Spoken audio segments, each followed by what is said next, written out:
Hello students, कैसे हैं आप सब। होप तो अच्छा तैयारी चल रही होगी। हाँ जी, आइए आज की वीडियो में आप लोगों को आईसीआई के स्टडी मटेरियल से इंडिया 36 के 100% टीवाई के कवर कराऊंगा, साथ में 100% प्रैक्टिस क्वेश्चन कवर कराऊंगा और साथ में कॉन्सेप्ट का रिवीजन भी कराऊंगा। अगर आप आईसीआई का स्टडी मटेरियल देखेंगे ना, इंस्टीट्यूट ने क्या कर रखा है, हर इंडिया के लास्ट में टीवाई के दे रखे हैं और हर चैप्टर के लास्ट में प्रैक्टिस क्वेश्चन दे रखे हैं। तो मैं आज की वीडियो में आप लोगों को इंडिया 36 के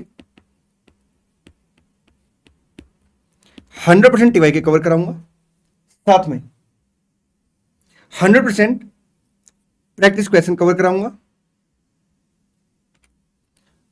और कॉन्सेप्ट का रिवीजन भी कराऊंगा। अगर आप लोगों को इंडिया 36 के सिर्फ कॉन्सेप्ट रिवाइज करने हैं तो मैं आपको बता दूं, मैंने ना इंडिया 36 की डिटेल रिवीजन वीडियो जिसमें सारे सारे कॉन्सेप्ट कवर किए गए हैं ऑलरेडी शेयर कर रखी। उस वीडियो का लिंक मैं आपको इस वीडियो को डिस्क्रिप्शन दे दूंगा। आइए स्टार्ट कर लेते हैं आज की वीडियो। इंडिया 36 का नाम है इंपेयरमेंट ऑफ असेट। इस चैप्टर को सिस्टमेटिक तरीके से कवर करने के लिए मैं एक काम करता हूं, मैं ना जिस ऑर्डर में क्वेश्चन दे रखे उस ऑर्डर में क्वेश्चन ना करा के बल्कि अपने हिसाब से क्वेश्चन कराता हूं, ठीक है। लेकिन सारे के सारे क्वेश्चन आपके कवर हो जाएंगे, चाहे वो टीवाई के हैं या आपके प्रैक्टिस क्वेश्चन है। आप डायरेक्ट आएंगे प्रैक्टिस क्वेश्चन पे, क्वेश्चन नंबर 6 पे। इंपेयरमेंट लॉस का मतलब होता है असेट के कैरिंग अमाउंट को रिकवरेबल अमाउंट तक रिड्यूस करना। इंपेयरमेंट लॉस का मतलब होता है असेट के कैरिंग अमाउंट को या सीजीयू के कैरिंग अमाउंट को रिकवरेबल अमाउंट तक रिड्यूस करना। That is called impairment loss. अगर मैं फॉर्मूले की बात करूं तो impairment loss equal to carrying amount minus recoverable amount, ठीक। अब एक क्वेश्चन अराइज होता है कि सर कैरिंग अमाउंट हम कैसे कैलकुलेट करेंगे। कहता है रिस्पेक्टिव असेट का कैरिंग अमाउंट आप कैलकुलेट करेंगे as per the provision of respective Ind AS. Example के तौर पे अगर मेरे को सॉफ्टवेयर है, जैसे मान लो इंटेंजिबल असेट है, उसका इंपेयरमेंट लॉस कैलकुलेट करना, तो मैं क्या करूंगा, सॉफ्टवेयर का कैरिंग अमाउंट जो कैलकुलेट करूंगा as per the provision of India 38 calculate करूंगा, ठीक है। अगर मेरे को मान लो प्रॉपर्टी प्लांट एंड इक्विपमेंट है, उसका इंपेयरमेंट लॉस कैलकुलेट करना है, तो मैं क्या करूंगा, प्रॉपर्टी प्लांट एंड इक्विपमेंट का जो कैरिंग अमाउंट कैलकुलेट करूंगा as per the provision of India 16 calculate करूंगा, ठीक। हम इंपेयरमेंट लॉस कब कैलकुलेट करते हैं, इंडिया 36 ये कहता है आप क्या करेंगे, असेट के ऊपर ना कुछ इंडिकेटर लगा के देखेंगे, सीजी के ऊपर कुछ इंडिकेटर लगा के देखेंगे। अगर एक भी इंडिकेटर एग्जिस्ट करता तो आप क्या करेंगे, इंपेयरमेंट लॉस की फॉर्मल कैलकुलेशन करेंगे, ठीक। फॉर्मल कैलकुलेशन का मतलब क्या है कि आप इंपेयरमेंट लॉस कैलकुलेट करके देखेंगे, अगर इंपेयरमेंट लॉस है तो उसे फिर क्या करेंगे, रिकॉर्ड कर लेंगे, ठीक। इंपेयरमेंट लॉस कैसे कैलकुलेट होगा, carrying amount minus recoverable amount. Recoverable amount कैसे कैलकुलेट होगा, कहता है रिकवरेबल अमाउंट होगा हायर ऑफ टू, एक आपका आएगा fair value less cost to disposal और सेकंड आपका आएगा वैल्यू इन यूज। इसमें से आपका हायर अमाउंट आएगा। अब एक स्टूडेंट की क्वेरी आती है कि सर इसमें से हायर अमाउंट हम क्यों कंसीडर करते हैं। इसका एक सिंपल सा एग्जांपल लेते हैं। जैसे मान लो मेरे पास एक ट्रक है, ठीक है, मैं ट्रक चलाता हूं। अब ट्रक में मान लो फिजिकल डैमेज आ गया कुछ, ठीक। अब मेरे को इंपेयरमेंट लॉस कैलकुलेट करना है, तो सबसे पहले मैं क्या करूंगा, ट्रक का कैरिंग अमाउंट कैलकुलेट करूंगा। मान के चलते कि जो कैरिंग अमाउंट है 5 लाख है। अब ट्रक को लेके दो पॉसिबिलिटी हो सकती है। एक, मैं अगर आज ट्रक को बेचना चाहूं तो कितने का बिकेगा, लेस आपका कॉस्ट टू डिस्पोजल, ठीक। मान के चलते सर अगर मैं आज ट्रक को बेचता हूं तो वो 4,10,000 का बिकेगा, लेस मतलब fair value less cost to disposal 4,10,000, ठीक। अगर मैं ट्रक को यूज करता हूं तो अभी उसकी रिमेनिंग यूजफुल लाइफ 5 ईयर बची हुई है और जो भी उससे एक्सपेक्टेड कैश फ्लो जनरेट होंगे, अगर मैं उसकी प्रेजेंट वैल्यू कैलकुलेट करता हूं तो मान के चलते वो 440 है। तो आप बताइए ट्रक को यूज करना पसंद करोगे आप अगर मेरी जगह होगे, या ट्रक को सेल करना पसंद करेंगे। सर हम ट्रक को यूज करना पसंद करेंगे क्योंकि यहां पे अपने पास वैल्यू ज्यादा आ रही है, इसलिए इंडेस 36 क्या करता है, हायर अमाउंट कंसीडर करता है। मान लो यहाँ पे जो ट्रक है वो बिक जाता है आपका लेस कॉस्ट ऑफ डिस्पोजल 460 पे, तो आप क्या करेंगे, ट्रक को बेचना पसंद करेंगे, इसलिए हम लोग यहाँ पे क्या करते हैं, हायर अमाउंट कंसीडर करते हैं। आइए आगे डिस्कस करते हैं। रिकवरेबल अमाउंट का मतलब होता है हायर ऑफ टू, एक आपका fair value less cost to disposal, second आपका वैल्यू इन यूज। अब एक क्वेश्चन राइज होता है, sir fair value less cost to disposal कैसे कैलकुलेट करेंगे। कहता है आप क्या करेंगे, सबसे पहले फेयर वैल्यू आइडेंटिफाई करेंगे। और फेयर वैल्यू आइडेंटिफाई कैसे करेंगे, सबसे पहले ये देखेंगे कि क्या आपके पास कोई बिड प्राइस अवेलेबल है। यस, अगर कोई बिड प्राइस अवेलेबल है तो उसे कंसीडर कर लेंगे। अगर कोई बिड प्राइस आपके पास अवेलेबल नहीं है तो उस केस में आप क्या करेंगे, आप ये चेक करेंगे कि मोस्ट रिसेंट अगर कोई ट्रांजैक्शन हुई है उसका प्राइस अगर अवेलेबल है तो आप उस प्राइस को कंसीडर कर लेंगे। अगर मान लो कोई मोस्ट रिसेंट ट्रांजैक्शन भी नहीं तो उसके हम लोग फिर क्या करेंगे, मैनेजमेंट एक्सटर्नल इन्फॉर्मेशन के बेस पे बेस्ट एस्टिमेट लगाएगा और जो वैल्यू आएगी वो आपकी फेयर वैल्यू आ जाएगी, उसमें से हम लोग क्या करेंगे, कॉस्ट टू डिस्पोजल माइनस कर देंगे, ठीक। वैल्यू न्यूज का मतलब है एक्सपेक्टेड कैश फ्लो की प्रेजेंट वैल्यू, ठीक। एक्सपेक्टेड नेट कैश फ्लो आएंगे और प्रेजेंट वैल्यू के लिए हम लोग क्या करेंगे, डिस्काउंट फैक्टर यूज करेंगे। जो डिस्काउंट फैक्टर है वो आपका, जो डिस्काउंट रेट है वो आपका प्री टैक्स रेट होगा।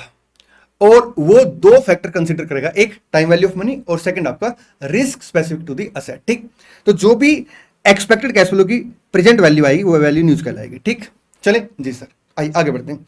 इंपेयरमेंट लॉस का ट्रीटमेंट क्या होगा? कहता है इंपेयरमेंट लॉस से आप एक तो क्या करेंगे, असेट को रिड्यूस कर देंगे, कैरिंग अमाउंट को। ठीक, और सेकंड इंपेयरमेंट लॉस को आप क्या करेंगे, प्राइमा फेसी पिनल अकाउंट में चार्ज कर लेंगे। लेकिन अगर मान लो असेट के अगेंस्ट ऑलरेडी रिवैल्यूएशन सरप्लस, तो आप पहले क्या करेंगे, रिवैल्यूएशन सरप्लस के साथ इंपेयरमेंट लॉस को एडजस्ट करेंगे, रिमेनिंग इंपेयरमेंट लॉस आप पिनल अकाउंट में चार्ज कर लेंगे। ठीक, चलिए क्वेश्चन नंबर 6 पढ़ते हैं। PQR limited is the company which has performed well in the past. PQR एक कंपनी है जो अच्छे से परफॉर्म कर रही है पास्ट में, but one of its major asset and item of equipment suffered a significant and unexpected deterioration in performance. ठीक, management expect to use the machine for further 4 years after 31st March X6 but at a reduced level. The equipment will be scrapped after 4 years। 4 year आपका remaining useful life बची हुई है set की, उसके बाद आप उसे क्या करेंगे, स्क्रैप कर देंगे। ठीक, the financial accountant of PQR limited has produced a set of cash flow projection for the equipment for the next 4 years ranging from optimistic to pessimistic. ठीक, CFO thought that the projection were too conservative and he intended to use the highest figure each year. These were as follows. So बात की एक बात क्या है कि ये आपको एक्सपेक्टेड कैश फ्लो दे रही है। ठीक, कैलकुलेट इंपेयरमेंट लॉस, अपने इंपेयरमेंट लॉस कैलकुलेट करना, if any and revise depreciation of the asset. करेंगे इसके ऊपर भी चर्चा कि रिवाइज डेप्रिसिएशन हमें कैसे कैलकुलेट करना है। Also suggest how impairment loss if any would be set of. ठीक है, and how compensation from government is account for. यहाँ पे कंपनसेशन का भी कोई की भी इन्फॉर्मेशन दे रखी होगी, क्वेश्चन है उसको पूछा कि उसको कैसे अकाउंट फॉर करोगे। ठीक है, तो इस वाले पॉइंट को भी हम पेंडिंग रखते हैं। ठीक, चलिए, the above cash inflow should be assume to occur on the last day of the each financial year. ठीक है, the pre tax discount rate आपका कितना, 9% है। The machine could have been sold at 31st March X6 for 6 lakh. Related selling expenditure in this regard could have been 96,000। ठीक, the machine had been revalued previously at 31st March X6। An amount of 36,000 was held in revaluation surplus in respect of the asset. The carrying value of the asset at 31st March X6 660. The Indian government, अच्छा ये आपका government grant से related point है, इसको भी pending रखते हैं timing के लिए। ठीक, चलिए देखिए, सबसे पहले हमें क्या करना है, इंपेयरमेंट लॉस कैलकुलेट करना है। कैसे कैलकुलेट करेंगे, carrying amount minus recoverable amount. Carrying amount कितना दे रखा है, 660। रिकवरेबल अमाउंट आएगा हायर ऑफ टू एक fair less cost to disposal, that is आपका 5,04,000। एंड सेकंड आपका आएगा value in use, that is present value of the आपका एक्सपेक्टेड कैश फ्लो। ये एक्सपेक्टेड कैश फ्लो दे रखे, डिस्काउंट रेट आपको 9% दे रखा है, तो हम लोग क्या करेंगे, प्रेजेंट वैल्यू कैलकुलेट कर लेंगे। ये देखिए,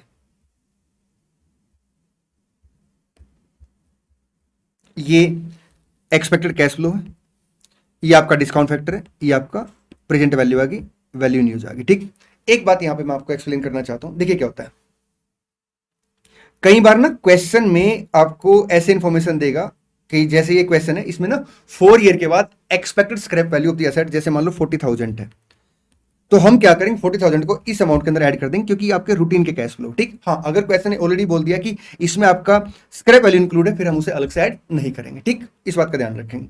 आइए, अब यहाँ पे हायर अमाउंट कौन सा आएगा, 5,04,000 और 5,00,000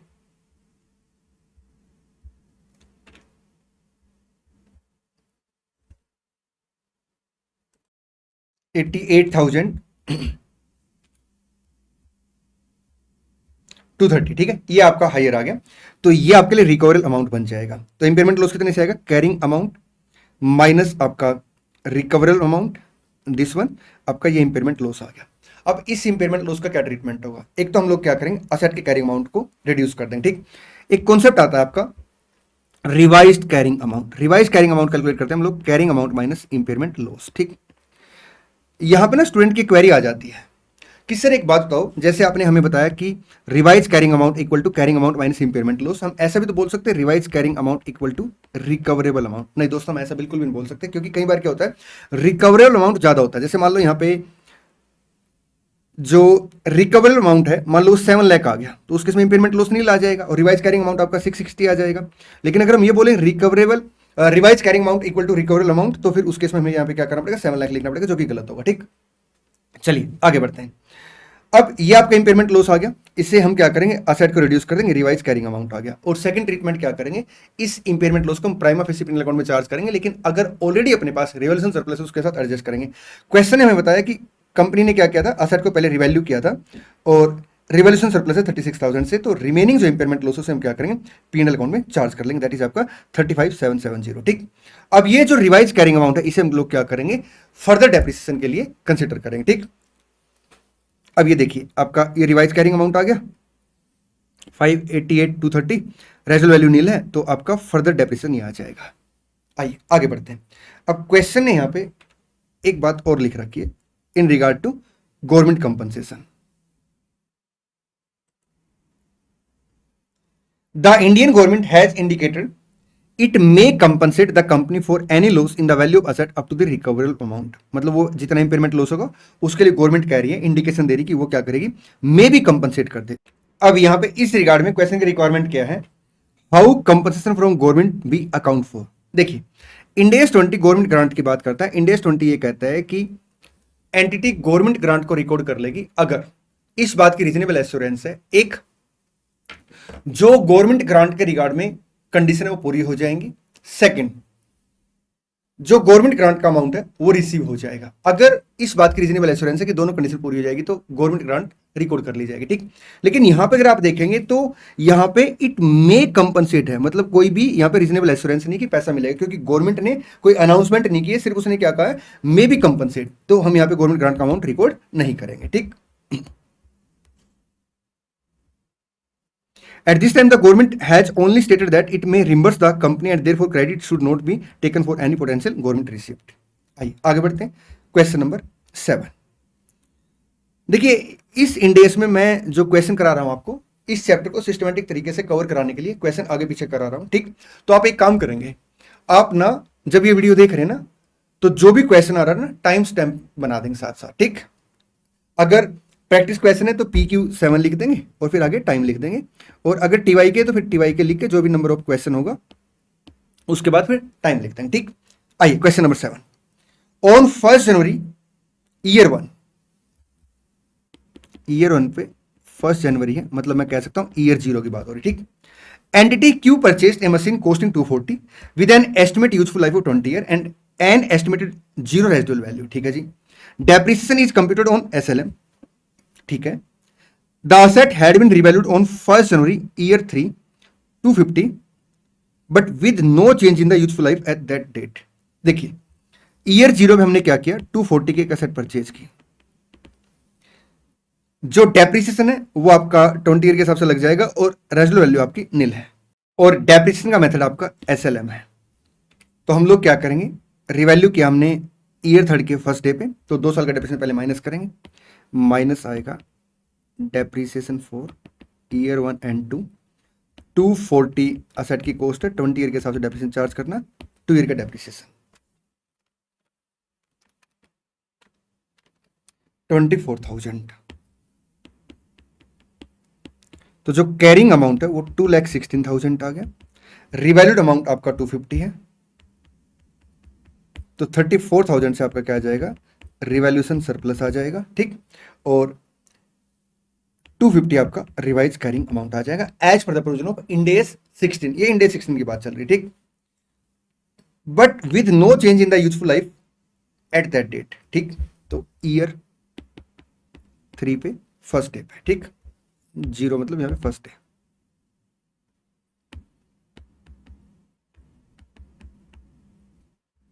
आगे देखिए क्वेश्चन क्या लिखते हैं, but with no change in the useful life at that date on 1 January year 4 के स्टार्टिंग में। इसका मतलब हमें पहले क्या करना पड़ेगा, यहाँ पे ईयर 4 के स्टार्टिंग में कैरिंग अमाउंट कैलकुलेट करना पड़ेगा। An impairment review so that the machine recover amount to be 1 lakh and it's estimate remaining useful life to be 10 year. Year 4 के स्टार्टिंग में जाकर रिमेनिंग यूजफुल लाइफ चेंज हुई। इसका मतलब क्या है कि ईयर 3 में रिमेनिंग यूजफुल लाइफ चेंज नहीं हुई और यहाँ पे उसने मना भी कर दिया था। तो 250 अपना क्या था sir, carrying amount, remaining useful life 18 year थी, तो हम लोग क्या करेंगे, डेप्रिसिएशन माइनस करेंगे 4 ईयर 3,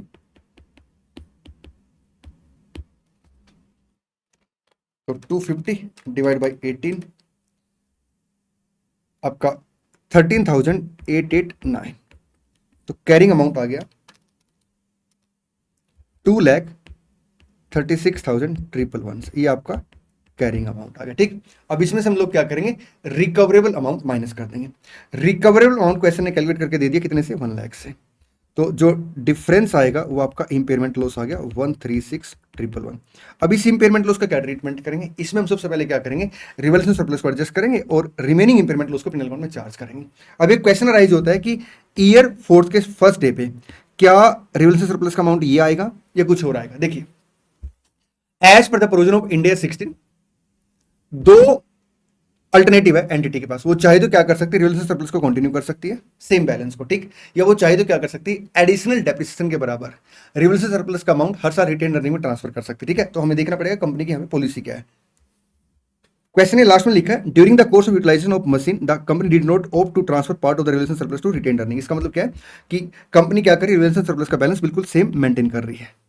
तो हम लोग क्या करेंगे, 34,000 यहाँ पे रिवल्यूशन सरप्लस में एडजस्ट कर देंगे और जो बैलेंस है 1,02,111 उतना अमाउंट इंपेयरमेंट लॉस का पिनल अकाउंट में चार्ज कर लेंगे। ठीक, आइए क्वेश्चन की रिक्वायरमेंट देखते हैं। The carrying amount of the machine on 31 December year 2 and the revaluation surplus arising on first day of the year 3। तो हमने ये दोनों अमाउंट कैलकुलेट कर लिए हैं। आपका ये अमाउंट आएगा 2,16,000 और 34,000। आइए मैं आपको आंसर से टिक करा देता हूँ, 216 और आपका 34,000। ठीक,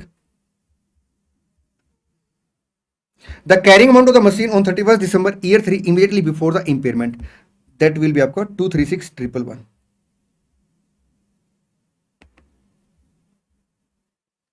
the impairment loss recognized in the year 31st December year 4 and its treatment 136,111, जिसमें से ये अमाउंट रिवल्यूशन सरप्लस के साथ एडजस्ट हो जाएगा और ये अमाउंट आपका पिनल अकाउंट में चार्ज हो जाएगा। उसके बाद depreciation change in the year 31 दिसंबर 4। अब इसके बाद रिमेनिंग यूजफुल लाइफ आपकी 10 ईयर बची हुई है। आपका रिवाइज कैरिंग अमाउंट कितने से आएगा, carrying amount minus impairment loss, तो ये रिवाइज कैरिंग अमाउंट आ जाएगा। रिमेनिंग यूजफुल लाइफ 10 ईयर है, तो 10,000 पर एनम के हिसाब से क्या आएगा, आपका डेप्रिसिएशन आ जाएगा। चलिए जी सर, आइए आगे बढ़ते हैं। देखिए, हमने यहाँ पे जो ये कॉन्सेप्ट डिस्कस किया, ये डिस्कस किया कि अगर इंडिविजुअल असेट है और वो कैश जनरेट करने की कैपेसिटी रखती है तो उस केस में इंपेयरमेंट लॉस कैसे कैलकुलेट करेंगे। कभी कभी क्या होता है, इंडिविजुअल असेट ना कैश जनरेट नहीं कर पाती, उस केस में हम लोग क्या करते हैं, फिर चेक करते हैं आपका सीजीयू। सीजीयू बेसिकली क्या है, सीजीयू एंटिटी की स्मॉलेस्ट यूनिट है जो largely independent cash flow generate करने की कैपेसिटी रखती है। ठीक, अगर सीजीयू तो इंपेयरमेंट लॉस कैसे कैलकुलेट करेंगे, आइए डिस्कस करते हैं। सीजीयू के केस में इंपेयरमेंट लॉस कैसे कैलकुलेट करेंगे, मैं इस कॉन्सेप्ट को दो तरीके से कराऊंगा। एक बिल्कुल सिंपल तरीका जिसके बेस पे इंस्टीट्यूट क्वेश्चन पूछता है, और एक थोड़ा सा टेक्निकल पॉइंट आएगा। टेक्निकल पॉइंट वाला जो कॉन्सेप्ट है थोड़ा सा हम रुक के डिस्कस करेंगे। ठीक है, मैं आपको बता दूंगा कि यहाँ पे हम एक नया टेक्निकल पॉइंट डिस्कस कर रहे हैं। देखिए, एक एंटिटी है, ठीक, जैसे मान के चलते हैं एक एंटिटी है, उसने एक मॉल बना रखा, ठीक है, और यहाँ पे ये मॉल है। ये जो एंटिटी है इस मॉल के अंदर 3 बिजनेस चलाती है, पूरे मॉल इसी के पास है। ठीक है, एक इसके पास क्या है, सिनेमा हॉल है, एक इसके पास मान लेते हैं रेस्टोरेंट है, और एक इसके पास मान लेते हैं आपका लैपटॉप शॉप है, लैपटॉप बेचती है। ठीक, अब यहां पे अगर आप देखेंगे तो इन तीनों के तीनों यूनिट के जो कैश फ्लो है वो इंडिपेंडेंटली आपके जनरेट होते हैं। तो ये आपके 3 सीजीयू बन गए। ठीक है, तो हम सीजीयू के केस में इंपेयरमेंट लॉस कैसे कैलकुलेट करेंगे, आइए डिस्कस करते हैं। और सीजीयू को मैं थोड़ा सा और डिटेल में एक्सप्लेन करता हूं एक बार ना। जैसे मान लो आपका यहाँ पे 3 सीजीयू है, सीजीयू 1 आपका है रेस्टोरेंट है, ठीक, सीजीयू, अच्छा ये है सिनेमा हॉल है, दोबारा बोल देता हूं, सीजीयू 1 आपका सिनेमा हॉल है, सीजीयू 2 आपका लैपटॉप की शॉप है, और सीजीयू 3 आपका रेस्टोरेंट है। अब अगर मैं सिनेमा हॉल की बात करूं तो जो सिनेमा हॉल है उसमें जो असेट है, क्या वो इंडिविजुअल कैश फ्लो जनरेट करती है या मिलकर कैश फ्लो जनरेट करती है। अब आप मूवी देखने गए, ठीक, तो जो मूवी के बदले में आपने पैसे दिए, वो किसके बदले में पैसे दिए आपने, सीट पे बैठने के बदले में, यहाँ पे एसी यूज करने के बदले में, बिल्डिंग को यूज करने के बदले में, या आपने जो स्क्रीन लगी है उसके बदले में। सर कॉम्बिनेशन इन सब का ना, नहीं सर हम बताते हैं, हमने लास्ट की सीट बुक कराई थी और वहां पे ना लास्ट की सीट के चार्जेस ज्यादा थे तो हमने इस वजह से ज्यादा कैश फ्लो दिए हैं। दोस्त वो फिर आपका एक पार्ट हो गया। अगर आप ओवरऑल देखेंगे तो कॉम्बिनेशन ऑफ ऑल असेट क्या है, कैश फ्लो जनरेट करनी है, तो एंटिटी के लिए सीजीयू बन जाएगा। सीजीयू का मतलब क्या है, बिजनेस की स्मॉलेस्ट यूनिट जो largely independent cash flow generate करने की कैपेसिटी रखते हैं। यहाँ पे देखेंगे आप तो लार्जली कैश फ्लो आपके जनरेट हो रहे हैं, वो डिपेंडेंट नहीं है सीजीयू 2 पे या सीजीयू 3 पे। ठीक, अब सीजीयू केस में इंपेयरमेंट लॉस कैसे कैलकुलेट करेंगे? बहुत सिंपल है। कहता है सीजीयू के अंदर कितनी एसेट है? हमने कहा जी 3 एसेट है। मान लो 1 मिनट के लिए 3 एसेट है, ठीक है, एबीसी। इन एसेट का कैरिंग अमाउंट कितने से? हमने कहा जी 1 लाख से है, 150 से है और आपका 250 से है, ठीक है। आप सिंपल क्या करेंगे, सीजीयू के अंदर जितनी एसेट है उन सबके कैरिंग अमाउंट को एग्रीगेट कर लेंगे। हमने एग्रीगेट कर लिया। अब आप क्या करेंगे, CGU as a whole recoverable amount calculate करेंगे। CGU as a whole recoverable amount मान के चलते हैं 4 लाख आ गया, तो इंपेयरमेंट लॉस कितना आ गया अपना? 1 लाख आ गया।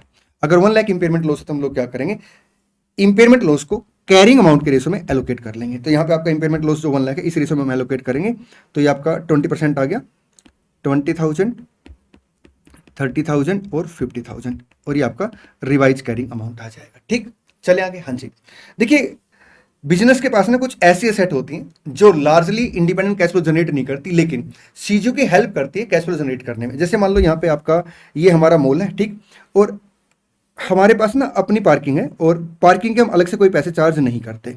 हमने पार्किंग दे रखी है आपका कस्टमर की हेल्प के लिए ना। तो ये एक ऐसी एसेट है जो इंडिपेंडेंट कैश फ्लो जनरेट नहीं करती, लेकिन सीजीयू के कैश फ्लो जनरेट करने में हेल्प करती है। यहां पे ये खाली जगह है और यहां पे अगर ये खाली जगह नहीं होती ना तो थोड़े से कस्टमर कम आते हैं, क्योंकि कस्टमर को थोड़ा स्पेस चाहिए, ठीक है। तो इसलिए ये खाली जगह दे रखी है हम लोगों ने। यहाँ पे हमारा मैनेजमेंट का रूम है। तो ये जो आपका असेट है इसे हम बोलते हैं कॉर्पोरेट असेट। अब एक कॉन्सेप्ट और आता है कि कॉर्पोरेट असेट और गुडविल का इंपेयरमेंट कैसे कैलकुलेट करेंगे। कहता है सबसे पहले आप ये बताइए, जो गुडविल आपके पास कॉर्पोरेट असेट है क्या वो एलोकेबल है? हमने कहा जी हाँ, गुडविल और कॉर्पोरेट असेट क्या है? एलोकेबल है। कहता है अगर वो एलोकेबल है तो आप उसे क्या करेंगे, सिंपल एलोकेट कर देंगे रीजनेबल बेस पे, ठीक है। जब आप उसे एलोकेट कर देंगे, जैसे मान लो यहाँ पे अपने पास कॉर्पोरेट असेट आपका ई है और गुडविल है अपने पास, ठीक है जी। तो आप क्या करेंगे, इन दोनों को रीजनेबल बेस पे सीजीयू के अंदर एलोकेट कर देंगे। जैसे मान लो अपने पास सीजीयू 1 है, सीजीयू 2 है, सीजीयू 3, तो हम लोग क्या करेंगे, सबसे पहले एलोकेबल करेंगे गुडविल को, जो कि एलोकेबल है, मतलब एलोकेबल गुडविल को एलोकेट कर देंगे रीजनेबल बेस पे। ऐसे ही जो अपने पास कॉर्पोरेट असेट है, कॉर्पोरेट असेट है, अगर वो एलोकेबल है तो उसे हम क्या करेंगे, एलोकेट करेंगे। जैसे मान लो अपने पास कॉर्पोरेट असेट 2 है, ई है और एफ है। ई एलोकेबल है, एफ एलोकेबल नहीं है, ठीक। तो हम लोग क्या करेंगे, ई को और गुडविल को एलोकेट कर देंगे सीजीयू के अंदर। कर दिया एलोकेट जी सर। तो यहाँ पे अपने पास एक गुडविल आ जाएगी एलोकेट होके, और एक अपने पास क्या आ जाएगा, कॉर्पोरेट असेट आ जाएगी। अब हम यहाँ पे क्या करेंगे, जो एग्रीगेट अमाउंट कैलकुलेट करेंगे वो इन पांचों असेट का एग्रीगेट अमाउंट कैलकुलेट करेंगे, और फिर सीजीयू का including allocable corporate asset and allocable goodwill CG को रिकवरेबल अमाउंट कैलकुलेट करेंगे। और जो इंपेयरमेंट लॉस आएगा उस इंपेयरमेंट लॉस को कैसे एलोकेट करेंगे, सबसे पहले जो एलोकेबल गुडविल है उसके साथ इंपेयरमेंट लॉस एडजस्ट करेंगे, और उसके बाद जो इंपेयरमेंट लॉस बच जाएगा उसे हम लोग क्या करेंगे, remaining asset of CGU including corporate asset की बुक वैल्यू के रेशो में उसे एलोकेट करते हैं, ठीक। अब अपने पास ऐसा हो सकता है कि गुडविल अनएलोकेबल है या कॉर्पोरेट असेट अनएलोकेबल है, तो उस केस में उसका इंपेयरमेंट लॉस कैसे कैलकुलेट करेंगे। हम सबसे पहले क्या करेंगे, CG wise impairment loss calculate कर लेंगे। कैसे, जैसे मैंने अभी आपके साथ डिस्कस किया, इंक्लूडिंग आपका एलोकेबल गुडविल एंड इंक्लूडिंग आपका एलोकेबल कॉर्पोरेट असेट, ठीक। इन सब का हर सीजी के अंदर जितनी एसेट है और एलोकेबल गुडविल और एलोकेबल कॉर्पोरेट असेट का हम लोग रिवाइज कैरिंग अमाउंट कैलकुलेट कर लेंगे, ठीक।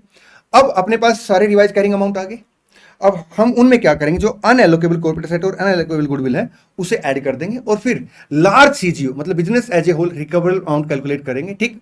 मैं फिर से बता देता हूं, जो हमने सीजीयू का रिवाइज कैरिंग अमाउंट कैलकुलेट किया including revise carrying amount of allocable goodwill, revise carrying amount of allocable corporate asset, ठीक, उन सबको एग्रीगेट करके हम लोग क्या करेंगे, कैरिंग अमाउंट कैलकुलेट कर लेंगे। अच्छा, रिवाइज कैरिंग अमाउंट आ गया, उसमें हम क्या करेंगे, जो अनएलोकेबल गुडविल है और अनएलोकेबल आपका कॉर्पोरेट एसेट है उनका कैरिंग अमाउंट उसके अंदर ऐड कर देंगे, ठीक। उसके बाद सर फिर एक कैरिंग अमाउंट आएगा, उसका कंपैरिजन करेंगे बिजनेस एज ए होल के रिकवरेबल अमाउंट के साथ, ठीक। और अब अगर कोई इंपेयरमेंट लॉस आता है तो वो इंपेयरमेंट लॉस हम किस में एडजस्ट करेंगे, सबसे पहले अनएलोकेबल गुडविल में और उसके बाद फिर अनएलोकेबल कॉर्पोरेट एसेट में इन द रेशो ऑफ आपका कैरिंग अमाउंट, ठीक। तो यहाँ पे जैसे मान लो अपने पास दो गुडविल है G1 और G2, G2 अनएलोकेबल है तो G2 यहाँ पे आ जाएगी और F यहाँ पे आ जाएगा ऐसा, ठीक। मान लो अपने पास दो कॉर्पोरेट एसेट है जो अनएलोकेबल है F40, तो F40 आ जाएंगे, ठीक। तो यहाँ पे एक कैरिंग अमाउंट आएगा, recoverable amount as a business as a whole हम लोग क्या करेंगे, माइनस कर देंगे। तो जो इंपेयरमेंट लॉस आएगा उससे सबसे पहले क्या करेंगे, अनएलोकेबल गुडविल के साथ एडजस्ट कर देंगे। रिमेनिंग इंपेयरमेंट लॉस को हम क्या करेंगे, जो अनएलोकेबल कॉर्पोरेट एसेट है उनके कैरिंग अमाउंट के रेशो में उसे एलोकेट कर देंगे, ठीक। और उसके बाद फिर रिवाइज कैरिंग अमाउंट ऑफ आपका अनएलोकेबल कॉर्पोरेट एसेट और गुडविल का रिवाइज कैरिंग अमाउंट आ जाएगा, ठीक। चलें जी सर, आइए आगे बढ़ते हैं। टेक्निकल पॉइंट एक बचा हुआ है, वो मैं थोड़ी देर के बाद आपके साथ डिस्कस करूंगा, ठीक। और मैं बताऊंगा कि ये अब टेक्निकल पॉइंट यहाँ पे स्टार्ट हो गया। आइए एक काम करेंगे, आप टीवाई के पे आएंगे और टीवाई के हम क्वेश्चन नंबर 2 पे चलते हैं।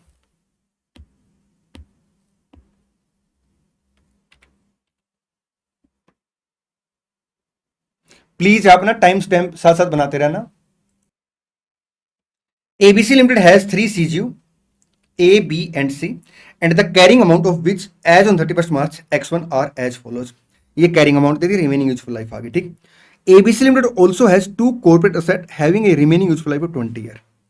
Corporate asset X है, carrying amount 600 है. The carrying amount of X can be allocated on a reasonable basis, pro rata basis to the individual CGU.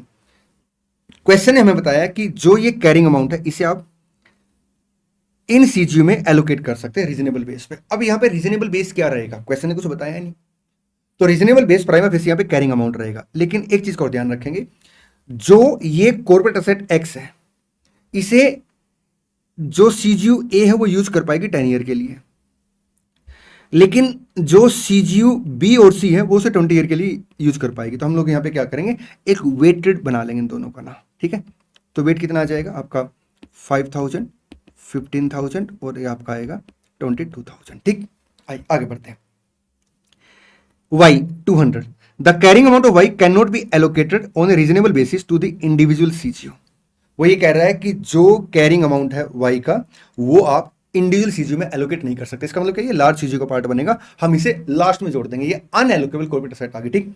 Recoverable amount दे दिया आपका 31 मार्च X1 को ABC और business as a whole. तो आइए सबसे पहले हम लोग क्या करेंगे, carrying amount of CGU calculate करेंगे, ये कैरिंग अमाउंट आ गया। इसके बाद हम लोग क्या करेंगे, एलोकेबल कॉर्पोरेट एसेट को एलोकेट करेंगे रीजनेबल बेस पे, ये रीजनेबल बेस बन जाएगा। ये देखिए कैरिंग अमाउंट आ गया, बिल्कुल ठीक है सर। ये आपका वेट आ गया और ये इन्होंने क्या किया, परसेंटेज निकाल लिए, ठीक। और फिर उसके बाद क्या किया, अमाउंट एलोकेट कर दिया, जो कॉर्पोरेट एसेट का अमाउंट है कितने से 600 है, ये इस रेशो में इन्होंने एलोकेट कर दिया। हालांकि यहाँ पे थोड़ा सा राउंडिंग ऑफ का डिफरेंस है, अगर आप वैसे कैलकुलेट करेंगे तो कुछ अमाउंट थोड़ा सा डिफरेंट आएगा, ठीक। जैसे 600 डिवाइड बाई, अगर मैं 4200 इंटू आपका 500 करता हूँ तो ये अमाउंट आपका 71.42 है। तो इन्होंने परसेंटेज में पहले राउंड ऑफ कर लिया और फिर परसेंटेज के हिसाब से इसे एलोकेट कर दिया, ठीक। अब ये कैरिंग अमाउंट ऑफ सीजीयू आ गया after including allocable corporate asset, ठीक। अब हम क्या करें, रिकवरेबल अमाउंट के साथ कंपैरिजन करेंगे। रिकवरेबल अमाउंट कितने कितने से है, 600, 900, 1400 से। तो यहाँ पे देखिए 600 नो इंपेयरमेंट लॉस, आपका 966 इंपेयरमेंट लॉस है और यहाँ पे आपका 1412 इंपेयरमेंट लॉस है।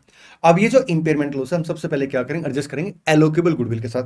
यहाँ इस क्वेश्चन में एलोकेबल गुडविल नहीं है। उसके बाद हम लोग क्या करते हैं, रिमेनिंग इंपेयरमेंट लॉस को CGU and allocable corporate asset के कैरिंग अमाउंट के रेशो में एलोकेट करते हैं, ठीक है। अब यहां पे अगर आप देखेंगे तो कैरिंग अमाउंट अपना 750 है और 216 है एलोकेबल कॉर्पोरेट एसेट का। तो हम इस रेशो में क्या करेंगे, इस इंपेयरमेंट लॉस को एलोकेट करेंगे। ये देखिए एलोकेशन टू एक्स और other asset in the CGU, अगर यूनिट बी की बात करें, सीजीयू बी की बात करें तो आपका 66 हमने 216 और 750 के रेशो में एलोकेट कर दिया। ऐसे हम लोग क्या करेंगे, ये जो 12 का इंपेयरमेंट लॉस है इसे असेट अंडर सीजीयू ऑफ सी और आपका एलोकेबल कॉर्पोरेट एसेट जो है कैरिंग अमाउंट के रेशो में, दैट इज आपका 1100 एंड 312। ये देखिए इस रेशो में एलोकेट कर दिया। अब ये जो इंपेयरमेंट लॉस है इसे कैसे एडजस्ट करेंगे, देखिए जो अपना सीजीयू ए है उसमें कोई इंपेयरमेंट लॉस नहीं है, तो कैरिंग अमाउंट आपका 500 एज इट इज आ जाएगा, ठीक। सेकंड, जो अपना सीजीयू बी है उसमें 750 कैरिंग अमाउंट है और सीजीयू बी में जो असेट है उसमें इंपेयरमेंट लॉस कितने से आया है आपका 51 से। तो 51 उसमें से क्या करेंगे, माइनस कर देंगे। सीजीयू सी के अंदर 1100 कैरिंग अमाउंट है और इंपेयरमेंट लॉस अपना 9 से है, वो माइनस कर देंगे। तो ये revise carrying amount of ABC आ गया। असेट एक्स के रिगार्ड में अगर हम बात करें तो कैरिंग अमाउंट 600 से, इंपेयरमेंट लॉस सीजीयू ए में 0 है, सीजीयू बी में आपका 15 है, सीजीयू सी में 3 है, तो ये आपका 582 आ गया। अब ये रिवाइज कैरिंग अमाउंट आगे CGU including allocable corporate asset, ठीक, इसमें हम लोग क्या करेंगे, अनएलोकेबल कॉर्पोरेट असेट ऐड कर देंगे। अब इसका कंपैरिजन क्या करेंगे, business as a whole recoverable amount के साथ कंपैरिजन करेंगे। यहाँ पे रिकवरेबल अमाउंट अपना 3200 है, तो there is no impairment loss. मैं आपको एक कॉन्सेप्ट एक्सप्लेन करने के लिए एक बात और बता रहा हूँ। जैसे मान लो यहाँ पे रिकवरेबल अमाउंट अपना 3000 होता, तो 72 का जो इंपेयरमेंट लॉस है वो केवल और केवल आपका अनएलोकेबल कॉर्पोरेट असेट वाई में एडजस्ट हो जाता है, ठीक। चले जी सर, आइए आगे बढ़ते हैं। अब हम कॉन्सेप्ट डिस्कस करने जा रहे हैं, रिवर्सल ऑफ इंपेयरमेंट लॉस।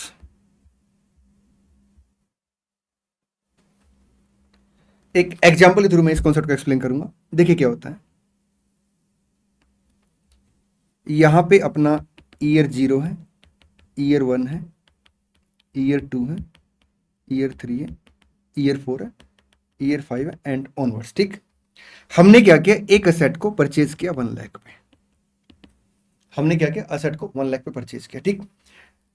और जो रिमेनिंग यूजफुल लाइफ है, मतलब यूजफुल लाइफ असेट है वो 10 ईयर है, और आपका स्क्रैप वैल्यू नील है, और जो मेथड है डेप्रिसिएशन का वो एसएलएम है, ठीक। तो पहले साल हम डेप्रिसिएशन चार्ज करेंगे 10,000 से, तो यहाँ पे 90,000 का कैरिंग अमाउंट आ जाएगा। मान के चलता हूं कि यहाँ पे कोई इंडिकेटर था इंपेयरमेंट का, ठीक है, और हमने इंपेयरमेंट की कैलकुलेशन की तो पता लगा रिकवरेबल अमाउंट जो है वो 96,000 आ गया। रिकवरेबल अमाउंट कितना आ गया, 96,000 आ गया। तो क्या रिवर्सल ऑफ इंपेयरमेंट लॉस होगा, नहीं सर, क्योंकि हम इंपेयरमेंट लॉस होता है तो उसके अगेंस्ट इंपेयरमेंट लॉस का रिवर्सल रिकॉर्ड करते हैं। और मैं आपको बता दूं, हम इंपेयरमेंट गेन कभी भी रिकॉर्ड नहीं करते। हाँ, ऐसा हो सकता है कि कंपनी क्या करे, as per Ind AS 16 class of asset wise अगर रिवैल्यूएशन पॉलिसी अडॉप्ट करती है, रिवैल्यूएशन मॉडल अडॉप्ट करती है, तो उस केस में फिर रिवैल्यूएशन सरप्लस आ जाएगा, वो इंपेयरमेंट गेन नहीं होगा, ठीक। चलिए, अब ईयर 2 में हम पहुंचे और हमने फिर से 10,000 का डेप्रिसिएशन चार्ज किया, तो कैरिंग अमाउंट कितने से आ गया, 80,000 से आ गया। लेकिन यहां पे मान के चलते रिकवरेबल अमाउंट कितने से आ गया, अपना रिकवरेबल अमाउंट अपना मान लो अपना आ गया 56,000 से, तो 24,000 का क्या आ जाएगा, इंपेयरमेंट लॉस आ जाएगा, ठीक। ये बातें हमने डिस्कस कर ली है। अब नया कॉन्सेप्ट क्या है यहाँ पे, ईयर 4 पे चलते हैं, ठीक है। ईयर 4 पे अपने पास क्या है, रिवर्सल ऑफ इंपेयरमेंट के इंडिकेटर है, मतलब जो इंडिकेटर हमारे अगेंस्ट थे वो हमारे फेवर में आ गए, तो हम यहाँ पे क्या करेंगे, रिवर्सल ऑफ इंपेयरमेंट लॉस की कैलकुलेशन करेंगे। अब वो कैलकुलेशन कैसे करेंगे, कहता है रिवर्सल ऑफ इंपेयरमेंट लॉस का फॉर्मूला है आपका incremental carrying amount, incremental carrying amount minus carrying amount, incremental carrying amount minus carrying amount, ठीक। इंक्रीमेंटल कैरिंग अमाउंट कैसे कैलकुलेट करेंगे, कहता है lower of 2 A recoverable amount और B what would be carrying amount if no impairment loss. अगर कोई impairment loss नहीं होता तो कैरिंग अमाउंट क्या होता, ठीक। बड़े आराम से मेरी बात सुनेंगे। अब यहां पे हमने क्या किया होगा, 56,000 अपना रिवाइज कैरिंग अमाउंट आ गया होगा। मैं एक बार कैलकुलेटर से कैलकुलेशन टैली करा देता हूं आपको। 80,000 का आपका कैरिंग अमाउंट था, रिकवरेबल अमाउंट 56,000 था, तो 24,000 का इंपेयरमेंट लॉस आ गया। रिकवरेबल आपका रिकवरेबल रिवाइज कैरिंग अमाउंट आपका 56,000 आ गया, ठीक। अब हम यहाँ पे क्या करेंगे, इसके ऊपर डेप्रिसिएशन चार्ज करना स्टार्ट करेंगे। तो 56,000 रिमेनिंग यूजफुल लाइफ 8 ईयर है, तो 7,000 का डेप्रिसिएशन 49,000, 7,000 का डेप्रिसिएशन 42,000, तो 42,000 तो यहाँ पे कैरिंग अमाउंट आ गया। इंक्रीमेंटल कैरिंग अमाउंट का मतलब क्या है, इंक्रीमेंटल कैरिंग अमाउंट का मतलब है कि इस डेट पे रिकवरेबल अमाउंट कितना है और what would be the carrying amount if there was no impairment loss. अगर कोई इंपेयरमेंट लॉस नहीं होता तो कैरिंग अमाउंट क्या होता है, सर 1 लाख की असेट है, बिल्कुल ठीक है, 10,000 डेप्रिसिएशन यहाँ पे, 10,000 डेप्रिसिएशन यहाँ पे। अगर यहाँ पे इंपेयरमेंट लॉस नहीं होता तो यही कैरिंग अमाउंट होता, 10,000 का डेप्रिसिएशन यहाँ पे, 10,000 का डेप्रिसिएशन यहाँ पे, तो 60,000 के आगे अपना कैरिंग अमाउंट आ गया, ठीक। अगर इंपेयरमेंट लॉस नहीं होता, मैं मान के चल रहा हूँ कि रिकवरेबल अमाउंट यहाँ पे जो है, रिकवरेबल अमाउंट यहाँ पे जो है अपना 55,000 है, तो इंक्रीमेंटल कैरिंग अमाउंट अपना 55,000 आ जाएगा, माइनस 42,000, 13,000 से क्या आ जाएगा, रिवर्सल ऑफ इंपेयरमेंट लॉस आ गया। मान के चलते हैं जो रिकवरेबल अमाउंट है वो अपना 75,000 है, तो इस केस में फिर आपका 60,000 क्या आ जाएगा, इंक्रीमेंटल कैरिंग अमाउंट। इसका मतलब ये है कि आपका जो यहां पे कैरिंग अमाउंट आएगा वो कभी भी ओरिजिनल कैरिंग अमाउंट से ज्यादा नहीं आ सकता, ठीक। तो इंपेयरमेंट लॉस कितने से रिवर्स हो जाएगा आपका 18,000 से, ठीक। चले जी सर, आइए प्यारा सा क्वेश्चन करते हैं। आप प्लीज टाइम स्टैम्प अपडेट करते रहना। क्योंकि इंस्टीट्यूट ने ना क्वेश्चन आगे पीछे करके दे रखे हैं, और एक सिस्टमेटिक तरीके से चैप्टर कवर करने के लिए मैं आप लोगों को क्वेश्चन उस हिसाब से करा रहा हूं कि चैप्टर आपका सिस्टमेटिक तरीके से कवर हो जाए। ठीक, आइए question number 6। A limited purchased an asset of 100 lakh on 1 April x0, ठीक है। It has useful life of 4 year with no residual value, ठीक है जी। Recoverable amount of the asset is as follows, 31 March x1 को, x2 को, x3 को, ठीक। Calculate the amount of impairment loss और its reversal if any on 31 March x1, x2, x3, ठीक। अब देखिए यहां पे कैरिंग अमाउंट कितने से है अपना, ईयर 0 पे 100 से, तो ईयर 1 का डेप्रिसिएशन कितने से आ जाएगा सर, 25 से, तो कैरिंग अमाउंट आ गया ईयर 1 के एंड में, ठीक। ईयर 1 के एंड में अगर आप देखेंगे तो रिकवरेबल अमाउंट कितने से सर, 60 से, रिकवरेबल अमाउंट 60 से है, तो 15 का अपना इंपेयरमेंट लॉस आ गया, ठीक। तो रिवाइज कैरिंग अमाउंट ईयर 1 पे कितने से आ जाएगा sir, revise carrying amount year 1 पे अपना आ जाएगा 75 माइनस 15, 60 आ गया, ठीक। ठीक है, ईयर 2 का डेप्रिसिएशन अब इसके ऊपर चार्ज हो जाएगा 3 ईयर के हिसाब से, 60 डिवाइड बाई 3, 20, 40 का अमाउंट आ गया, ठीक। अब यहां पे रिकवरेबल अमाउंट कितने से, 40 से, तो there is no impairment loss और no reversal of impairment loss. Sir कैसे हो सकता है रिवर्सल ऑफ इंपेयरमेंट लॉस हो, आइए चेक कर लेते हैं। इंक्रीमेंटल कैरिंग अमाउंट कैसे कैलकुलेट करेंगे सर, रिकवरेबल अमाउंट और what would be the carrying amount if there was no impairment loss. अगर कोई इंपेयरमेंट लॉस नहीं होता तो कैरिंग अमाउंट कितने से होता, 100, 25 पहले साल का डेप्रिसिएशन, 25 सेकंड ईयर का डेप्रिसिएशन सर 50 से, तो इसमें से लोअर अमाउंट कितने से आएगा सर, 40 से, तो 40 से 40 कंपेरिजन करेंगे, no reversal and no further impairment loss, ठीक। चलिए आगे बढ़ते हैं, 40 आ गया ईयर 2 का कैरिंग अमाउंट, ईयर 3 का डेप्रिसिएशन कितने से आएगा सर, 20 से, तो 20 क्या आ गया, कैरिंग अमाउंट आ गया ईयर 3 के एंड में, ठीक। लेकिन रिकवरेबल अमाउंट यहाँ पे कितने से, 28 से है। अब रिकवरेबल अमाउंट अगर 28 से है तो हम लोग यहाँ पे क्या करेंगे, कंपैरिजन करेंगे रिकवरेबल अमाउंट और what would be the carrying amount if there was no impairment loss earlier. अगर कोई अर्लियर इंपेयरमेंट लॉस नहीं होता तो डेप्रिसिएशन कितना कितना आता सर, हर साल 25 का डेप्रिसिएशन आता, 3 साल के लिए आपका 75 डेप्रिसिएशन आ जाता, तो 25, what would be the carrying amount, 25 आ गया, ठीक।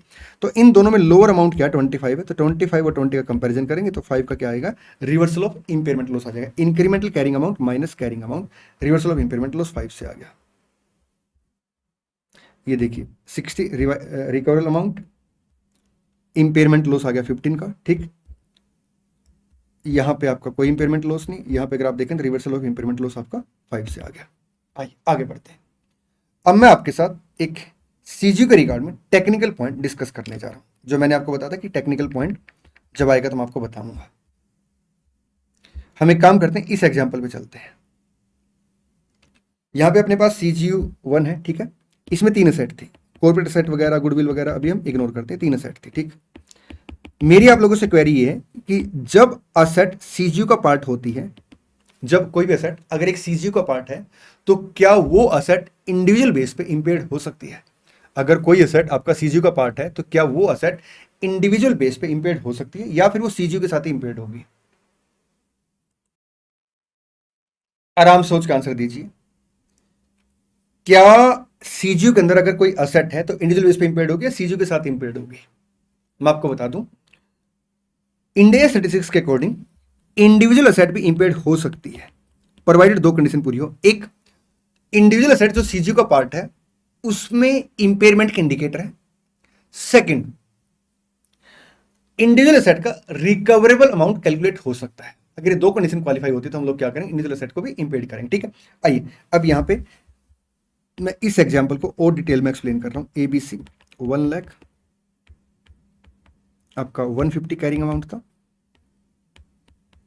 और आपका 250 कैरिंग अमाउंट, ठीक। ये अपने 3 कैरिंग अमाउंट है असेट के, मतलब 3 असेट है, तीनों असेट के कैरिंग अमाउंट मैंने दे दिए।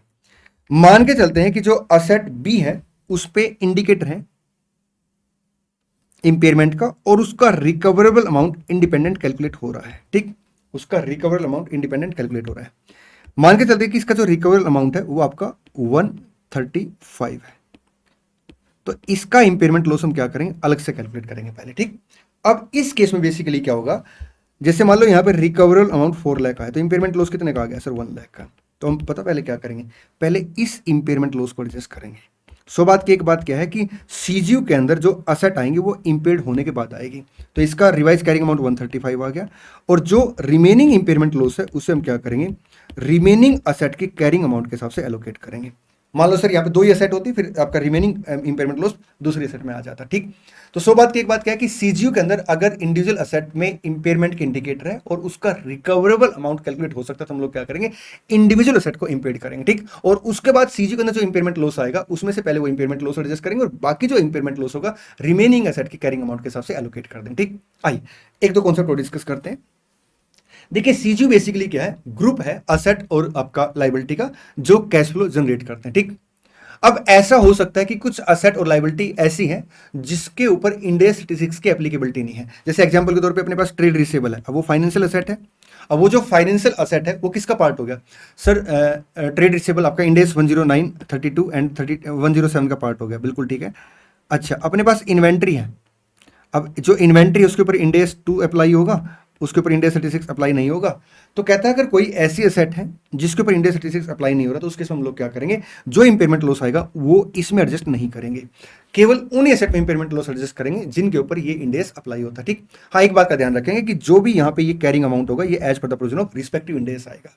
चलिए जी सर, आइए अब मैं आपके साथ एक बहुत ही प्यारा, मोस्ट इंपॉर्टेंट, और बच्चे बोलते हैं टेक्निकल क्वेश्चन है, मैं बोलता हूं सबसे आसान क्वेश्चन है, और आपको लगेगा सबसे आसान क्वेश्चन है, वो आपके साथ डिस्कस करने जा रहा हूं। आप आएंगे प्रैक्टिस क्वेश्चन के अंदर, क्वेश्चन नंबर 4, प्रैक्टिस क्वेश्चन के अंदर question number 4।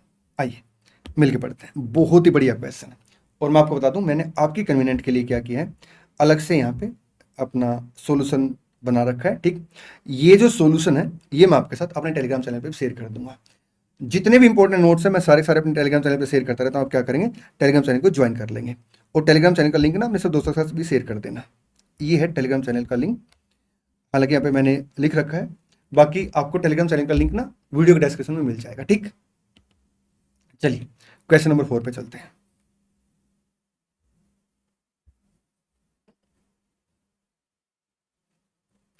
E Limited is a manufacturing company which deals into manufacturing of cold drink and beverages, ठीक है। It is having various plant across India, इसके पास बड़े सारे प्लांट है अक्रॉस इंडिया, ठीक है जी। There is machinery A in the Baroda plant which is used for the purpose of bottling, ठीक है, एक मशीनरी है।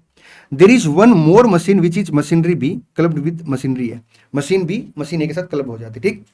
Machinery A can individually can an output and also sold independently in the open market, इसका मतलब क्या है, machine ए जो है इंडिपेंडेंट कैश फ्लो जनरेट करती है। Machinery B cannot be sold in isolation and without clubbing with machine A, it can not be produce output as well. इसका मतलब वो ये कह रहा है कि जो मशीन बी है वो आपका सीजीयू का पार्ट है मशीन ए के साथ, ठीक। और मशीन ए इंडिविजुअल भी कैपेसिटी रखती है कैश फ्लो जनरेट करने की। The company consider this group of asset as a CGU, मतलब इसे सीजीयू माना गया, जिसके अंदर क्या क्या आ गया, आपका असेट ए आ गई, असेट बी आ गई, ठीक। एंड इन्वेंट्री, इसके अंदर इन्वेंट्री आ गई, ध्यान रखना इन्वेंट्री के ऊपर इंड AS 2 अप्लाई है, इंड AS 36 अप्लाई नहीं है, ठीक। And goodwill amounting to 150 is included in the CGU. एक बात और मैं आपको बता देता हूं, गुडविल का अगर एक बार इंपेयरमेंट हो जाता है तो उसका कभी भी रिवर्सल नहीं होता, ठीक। Machine A was purchased on 1 April X3, ठीक है, मशीन ए को 1 अप्रैल X3 को परचेज किया गया था 10 लाख में, एंड रेजिडुअल वैल्यू इज 50,000, और उसकी जो रेजिडुअल वैल्यू 50,000 है। Machinery B was purchased on 1 April X5 for 5 lakh with no residual value, ठीक है। The useful life of the both machine A and B आपका 10 ईयर है। Company expect following cash flow in the next 5 year pertaining to machinery A, ये machine A के cash flow दे दिए। Incremental boring rate आपका 10%। मैं आपको बता दूं अगर डिस्काउंट रेट आइडेंटिफाई नहीं हो पाता तो उसके हम लोग क्या करते हैं, इंक्रीमेंटल बोरिंग रेट यूज कर लेते, ठीक। अब यहाँ पे देखिए एक्सक्लूडिंग रेजिडुअल वैल्यू दे रखी, तो हम लोग यहाँ पे क्या करेंगे, मशीन ए की जो एक्सपेक्टेड रेजिडुअल वैल्यू है 50,000 वो यहाँ पे कंसिडर करेंगे।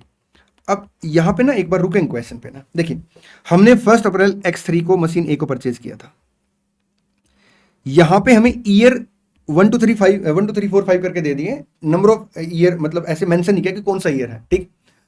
तो अब अगर मान लो क्वेश्चन में आगे कोई इन्फॉर्मेशन ना हो तो हम यहाँ पे फिर कैसे आइडेंटिफाई करेंगे कि किस डेट पे हमें कैरिंग अमाउंट कैलकुलेट करना पड़ेगा। देखिए मशीन की यूजफुल लाइफ 10 ईयर है, ठीक है सर, और यहाँ पे एक्सपेक्टेड कैश फ्लो 5 ईयर के दे रखे, इसका मतलब 5 ईयर बीत चुके हैं, तो ये कहीं ना कहीं बात किसकी हो रही है, 31 मार्च 14 X4 मतलब ईयर 1 5 2 678 31 मार्च X8 की यहाँ पे बात हो रही है। ऑन 31 मार्च X8 इसने क्वेश्चन यहाँ पे लिख भी दिया, अगर ये ना भी लिखता तो भी हम क्या करते 31 मार्च X8 को कैलकुलेशन करते। ठीक, the professional valuer estimate that the current market value of the machinery A is 7 lakh. ये देखिए मशीन ए का इंडिपेंडेंट रिकवरेबल अमाउंट कैलकुलेट हो सकता है। ठीक, उसने बताया कि ये आपका वैल्यू न्यूज है, मतलब कैश फ्लो है, और जो फेयर वैल्यू वो कितने से 7 लाख से। The valuation fee was ₹1 lakh. मैं आपको बता दूं हम लोग क्या करते हैं रिकवरेबल अमाउंट कैलकुलेट करते हैं higher of two, A value in use और बी आपका fair value less cost to disposal. हालांकि fair value less cost to disposal a point में आता है, बी आपका वैल्यू न्यूज में आता है। ठीक, फेयर वैल्यू में से हम क्या करते हैं कॉस्ट ऑफ डिस्पोजल माइनस करते हैं, वैल्यूएशन फी आपका कॉस्ट ऑफ डिस्पोजल के अंदर नहीं आती। ठीक, तो इसे हम माइनस नहीं करेंगे। There is a need to dismantle the machinery before delivering it to the buyer. ठीक है, द डिसमेंटलिंग कॉस्ट 1.5 लाख। ठीक है, डिसमेंटलिंग कॉस्ट माइनस हो जाएगी। Specialised packaging cost would be 25,000 and legal fee would be 75,000। तो आपका 150, 25,000, 75,000, 250 के आपके एक्सपेक्टेड डिस्पोजल कॉस्ट है। तो 550 से क्या गया 450 से 7 लाख माइनस 250, 450 से आपका fair value less cost to disposal आ गया। ठीक, अच्छा, the inventory has been valued in accordance with Ind AS 2। ठीक है, the recoverable amount value of the CGU as a whole कितने से 10 लाख से। ध्यान देना सीजीयू एज ए होल का जो रिकवरेबल अमाउंट हो कितने से आपका 10 लाख से रिकवरेबल अमाउंट। ठीक, इन द नेक्स्ट ईयर फिर अगले साल की बात कर रहा है। The company has done the assessment of recoverability of the CGU and found that the value of the CGU is 11 lakh. मतलब आपका नेक्स्ट ईयर में रिवर्सल ऑफ इंपेयरमेंट लॉस है। The recoverable value of the machine A is 450 and the combined machine A and B is आपका 760 as on 31 March X9। Okay, जो अगले साल recoverable amount of the CGO 11 lakh है। अब इसमें goodwill का तो इंपेयरमेंट लॉस का रिवर्सल होगा नहीं, इसमें इन्वेंट्री वगैरह आ सकती है, तो उसने अलग से हमें इन्फॉर्मेशन दे दी। मशीन ए का रिकवरेबल अमाउंट कितने से 450 से, और मशीन बी का कितने से आ जाएगा आपका 3,10,000 से। ठीक, क्योंकि मशीन ए एंड बी दोनों का कंबाइंड अमाउंट ये है। Compute the impairment loss on CGU and carrying value of each asset after charging impairment loss for the year ending 31 March X8 by providing all the relevant working note to arrive at such calculation। आइए हम सबसे पहले क्या करेंगे 31 मार्च X8 को impairment loss calculate करेंगे। impairment loss का formula क्या है सर, यहाँ पे आपका CGU भी और इंडिविजुअल असेट भी। पहले इंडिविजुअल असेट की बात कर लेते हैं, असेट ए की। ठीक, असेट ए का कैरिंग अमाउंट माइनस असेट ए का रिकवरेबल अमाउंट। असेट ए का कैरिंग अमाउंट कितने से आएगा 10 लाख की असेट की कॉस्ट है, बिल्कुल ठीक है सर। 5 ईयर का डेप्रिसिएशन आ जाएगा, तो 50,000 एस्टिमेट स्क्रैप वैल्यू 950 आपका डेप्रिसिएबल अमाउंट आ गया, divide by 10 year into 5 year. Sir 475 का डेप्रिसिएशन आ गया, तो आपका कैरिंग अमाउंट जो है वो 525 आ गया। अब कैरिंग अमाउंट का कंपैरिजन किसके साथ करेंगे रिकवरेबल अमाउंट के साथ। रिकवरेबल अमाउंट हायर ऑफ 2 आएगा, ए आपका fair value less cost to disposal आपका 450 है, और फिर आपका वैल्यू इन यूज। ठीक, आइए यहाँ पे आप सोल्यूशन में आएंगे, ये सारी वर्किंग कर रखी। Working note number 1, calculation of carrying amount of machine है, ये अमाउंट हमने कैलकुलेट कर लिया। कैरिंग अमाउंट, अच्छा recoverable amount of machine A, ये देखिए fair value less cost to disposal आ गया, ये वैल्यू इन यूज आ गया। ध्यान देना यहाँ पे 50,000 अलग से ऐड कर रखा। ठीक, हायर अमाउंट कितना आ गया 489,720। ठीक, तो डिफरेंस आपका इंपेयरमेंट लॉस ऑन असेट ए आ गया, मशीन ए आ गया। ठीक, आइए अब हम क्या करेंगे सीजीयू के अंदर इंपेयरमेंट लॉस कैलकुलेट करेंगे। सीजीयू के अंदर इंपेयरमेंट लॉस कैलकुलेट करने के लिए हमें क्या करना पड़ेगा, पहले असेट के कैरिंग अमाउंट कैलकुलेट करने पड़ेगा। मशीन ए का कैरिंग अमाउंट अपने पास है, मशीन बी का कैरिंग अमाउंट कैलकुलेट करेंगे। अब मशीन बी जो परचेज की है वो कब परचेज की है सर, वो परचेज की है आपका 1 अप्रैल X5 को। तो X6, X7, X8 3 साल का डेप्रिसिएशन इसमें से माइनस कर देंगे। एस्टिमेट स्क्रैप वैल्यू कुछ है नहीं, तो 5 लाख माइनस आपका 3 साल का डेप्रिसिएशन 150 आ जाएगा। कैसे 50,000 per annum into 3 year 350 carrying amount आ गया। ठीक, आइए अब यहाँ पे देखिए, बड़े आराम से देखेंगे इसको सोल्यूशन को। ठीक है, ये सोल्यूशन सीट आप टेलीग्राम चैनल से डाउनलोड कर लेना। Calculation of impairment loss and revise carrying amount as at 31 March 18, दो रिक्वायरमेंट है, दोनों एक ही वर्किंग का पार्ट बन जाएंगे। मशीन ए का कैरिंग अमाउंट आ गया, बिल्कुल आ गया सर। मशीन बी का कैरिंग अमाउंट आ गया, बिल्कुल आ गया सर। ये इन्वेंट्री आ गया, गुडविल आ गया। ये देखिए यहाँ पे इन्वेंट्री और गुडविल का अमाउंट दे रखा है सर। यहाँ पे ये अमाउंट है आपका इन्वेंट्री का और ये अमाउंट है आपका गुडविल का। ठीक, चलिए टोटल कैरिंग अमाउंट आ गया। हाँ जी, अब इसमें से क्या करेंगे रिकवरेबल अमाउंट माइनस कर देंगे। CGU as a whole recoverable amount 10 lakh दे रखा है, तो ये 225 का इंपेयरमेंट लॉस आ गया। अब इस इंपेयरमेंट लॉस में हम पहले क्या करेंगे, मशीन ए को इंडिविजुअली इंपेयर किया गया था जिसका लॉस था 35280, रिमेनिंग इंपेयरमेंट लॉस आ गया जी सर। अब इस रिमेनिंग इंपेयरमेंट लॉस में से पहले गुडविल एडजस्ट करेंगे और बाकी जो इंपेयरमेंट लॉस है उसे अदर असेट ऑफ सीजीयू के अंदर जो कैरिंग अमाउंट है उसके रेशो में एलोकेट कर देंगे। अब यहाँ पे अदर असेट सिर्फ मशीनरी बी है, क्योंकि इन्वेंट्री और गुडविल तो इंपेयरमेंट हो गया, इन्वेंट्री के ऊपर सर आपका इंड AS 36 अप्लाई नहीं होता। ठीक, तो सबसे पहले हम क्या करेंगे, गुडविल को राइट ऑफ करेंगे और रिमेनिंग इंपेयरमेंट लॉस जो बच गया उसे असेट बी के साथ एडजस्ट कर देंगे, दैट इज 39720। तो ये अपने पास रिवाइज कैरिंग अमाउंट आ गया। ठीक, 31 मार्च X8 को अपना हिसाब किताब हो गया। अब अगले साल क्या होगा, अगले साल सर देखिए हम इनके ऊपर एक एक साल का डेप्रिसिएशन माइनस कर देंगे। ठीक, इन्वेंट्री की कोई इंफॉर्मेशन क्वेश्चन नहीं दे रखी, तो भी एज्यूम की इन्वेंट्री आपकी सेम रहेगी। आइए कैलकुलेशन ऑफ डेप्रिसिएशन आपका नेक्स्ट ईयर के लिए अच्छे क्वेश्चन की रिक्वायरमेंट भी देख लेते हैं। वैसे क्वेश्चन की इंफॉर्मेशन के हिसाब से वो रिवर्सल ऑफ इंपेयरमेंट लॉस पूछेगा, रिवाइज कैरिंग अमाउंट पूछेगा। ठीक है, compute the prospective depreciation for the year X8 X9। ठीक है, डेप्रिसिएशन हमें वैसे कैलकुलेट करना है और फिर कैरिंग अमाउंट आपका 31 मार्च X9 को। ठीक, आइए ये देखिए ये एक एक साल का डेप्रिसिएशन माइनस हो गया। रिमेनिंग यूजफुल लाइफ असेट ए के केस में, मशीन ए के केस में आपका 5 ईयर बची हुई है और बी के केस में 7 ईयर बची हुई है, तो ये आपके डेप्रिसिएशन आ गए। अब ये डेप्रिसिएशन माइनस करने के बाद ये आपके कैरिंग अमाउंट आ गए। ठीक, अब हम यहाँ पे रिवर्सल ऑफ इंपेयरमेंट लॉस कैसे कैलकुलेट करेंगे, incremental carrying amount minus carrying amount.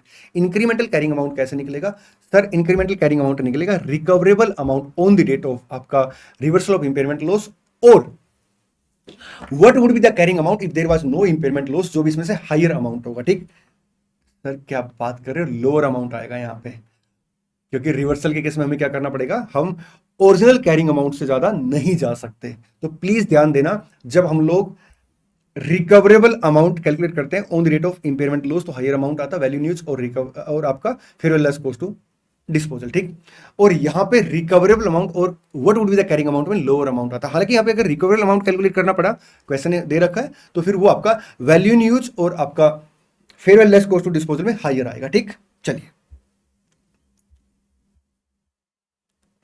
Machine ए की बात करते हैं। देखिए मशीन ए का इंक्रीमेंटल कैरिंग अमाउंट कैसे कैलकुलेट करेंगे सर, यहां पे मशीन ए को 6 ईयर हो जाएंगे 31 मार्च X9 तक। ठीक, तो 950 depreciable amount sir divide by 10 into आपका 6 माइनस 10 लाख, 430 आ गया आपका what would be the carrying amount. ठीक, रिकवरेबल अमाउंट क्वेश्चन ने 450 दे रखा है, ये देखिए। तो इसमें से लोअर अमाउंट कितना आ गया sir, 430 incremental carrying amount minus आपका आएगा कैरिंग अमाउंट, ये आपका रिवर्सल ऑफ इंपेयरमेंट लॉस आ गया। ठीक, मशीन बी के केस में आपका असेट कितने की थी सर, असेट थी 5 लाख की, और अब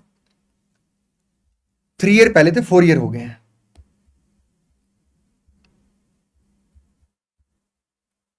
ठीक, तो 4 ईयर के हिसाब से 2 लाख का डेप्रिसिएशन माइनस हो गया, 3 लाख आ गया।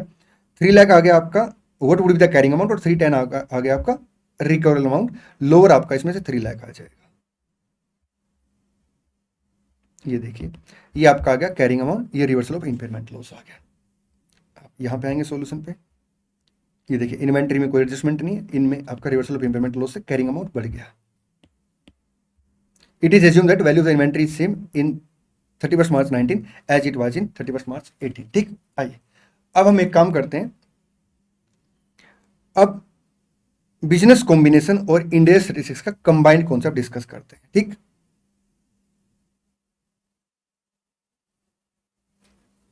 आइए इंड AS 103 के अकॉर्डिंग अगर एक एंटिटी दूसरी एंटिटी के ऊपर कंट्रोल एक्वायर करती है तो उस केस में क्या होगा, on the date of acquisition of control entity goodwill या gain on bargain purchase calculate करते हैं। देखिए फॉर्मूला क्या होता है इंड AS 103 के अकॉर्डिंग, सबसे पहले आएगा पीसी पेड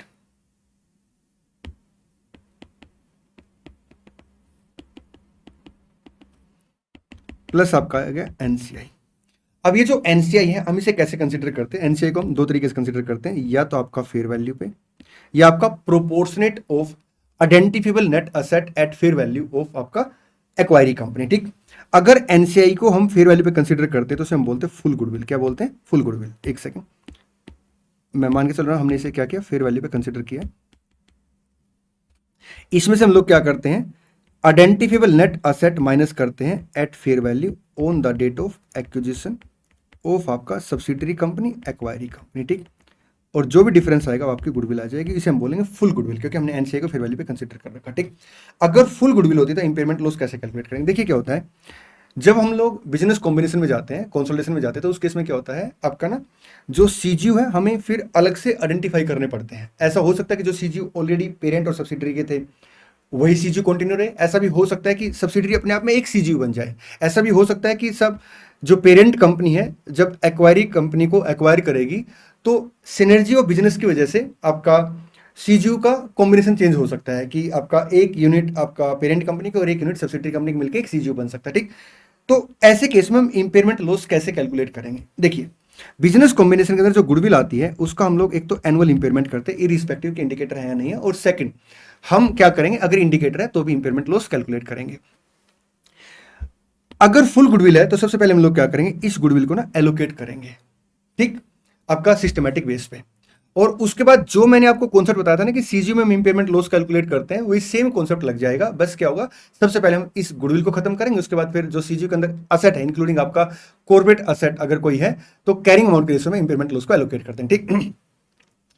अगर एनसीआई को हमने मेजर किया किस पे, आपका प्रोपोर्शनेट ऑफ नेट असेट के बेस पे, तो उस केस में सर क्या होगा, उस केस में आपकी पार्शियल गुडविल आएगी। एक second,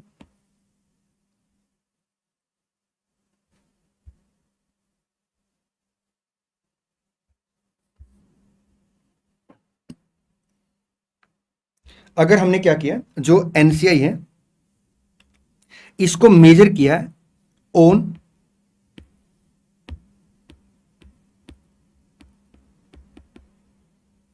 proportionate of identifiable net asset, तो उस केस में क्या आएगा सर, आपका पार्शियल गुडविल आएगी।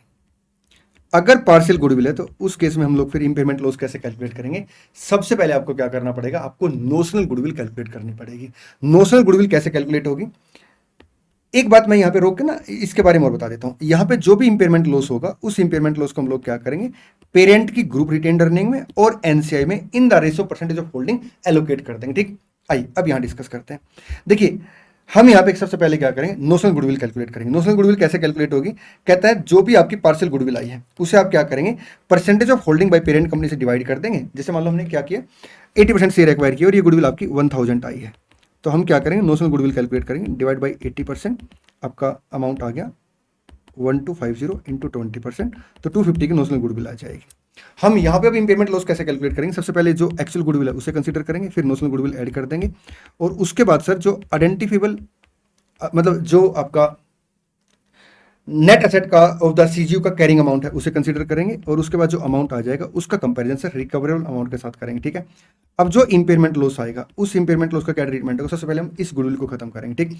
अब ये जो गुडविल खत्म होगी, जैसे मान लो 1 मिनट के लिए यहाँ पे ये अमाउंट आया आपका 5000 और यहाँ पे अमाउंट आया सर आपका 4500, तो 500 से सर क्या होगा, इंपेयरमेंट लॉस आ गया, तो हम क्या करेंगे 500 से इस गुडविल को खत्म करेंगे, तो 750 गुडविल बच गई। रियल में अगर आप देखेंगे तो ये जो 500 की गुडविल है इसमें एक गुडविल क्या होगी, नोशनल गुडविल होगी, और एक गुडविल क्या होगी, एक्चुअल गुडविल होगी। इसकी परसेंटेज क्या 80-20 है, तो 80-20 के हिसाब से 400 की गुडविल का इंपेयरमेंट लॉस आ गया और आपका 100 का इंपेयरमेंट लॉस यहाँ पे आ गया। ये गुडविल पूरी तरह से खत्म हो जाएगी, तो 400 का इंपेयरमेंट लॉस आएगा, जिसे हम क्या करेंगे, गुडविल के साथ एडजस्ट कर देंगे।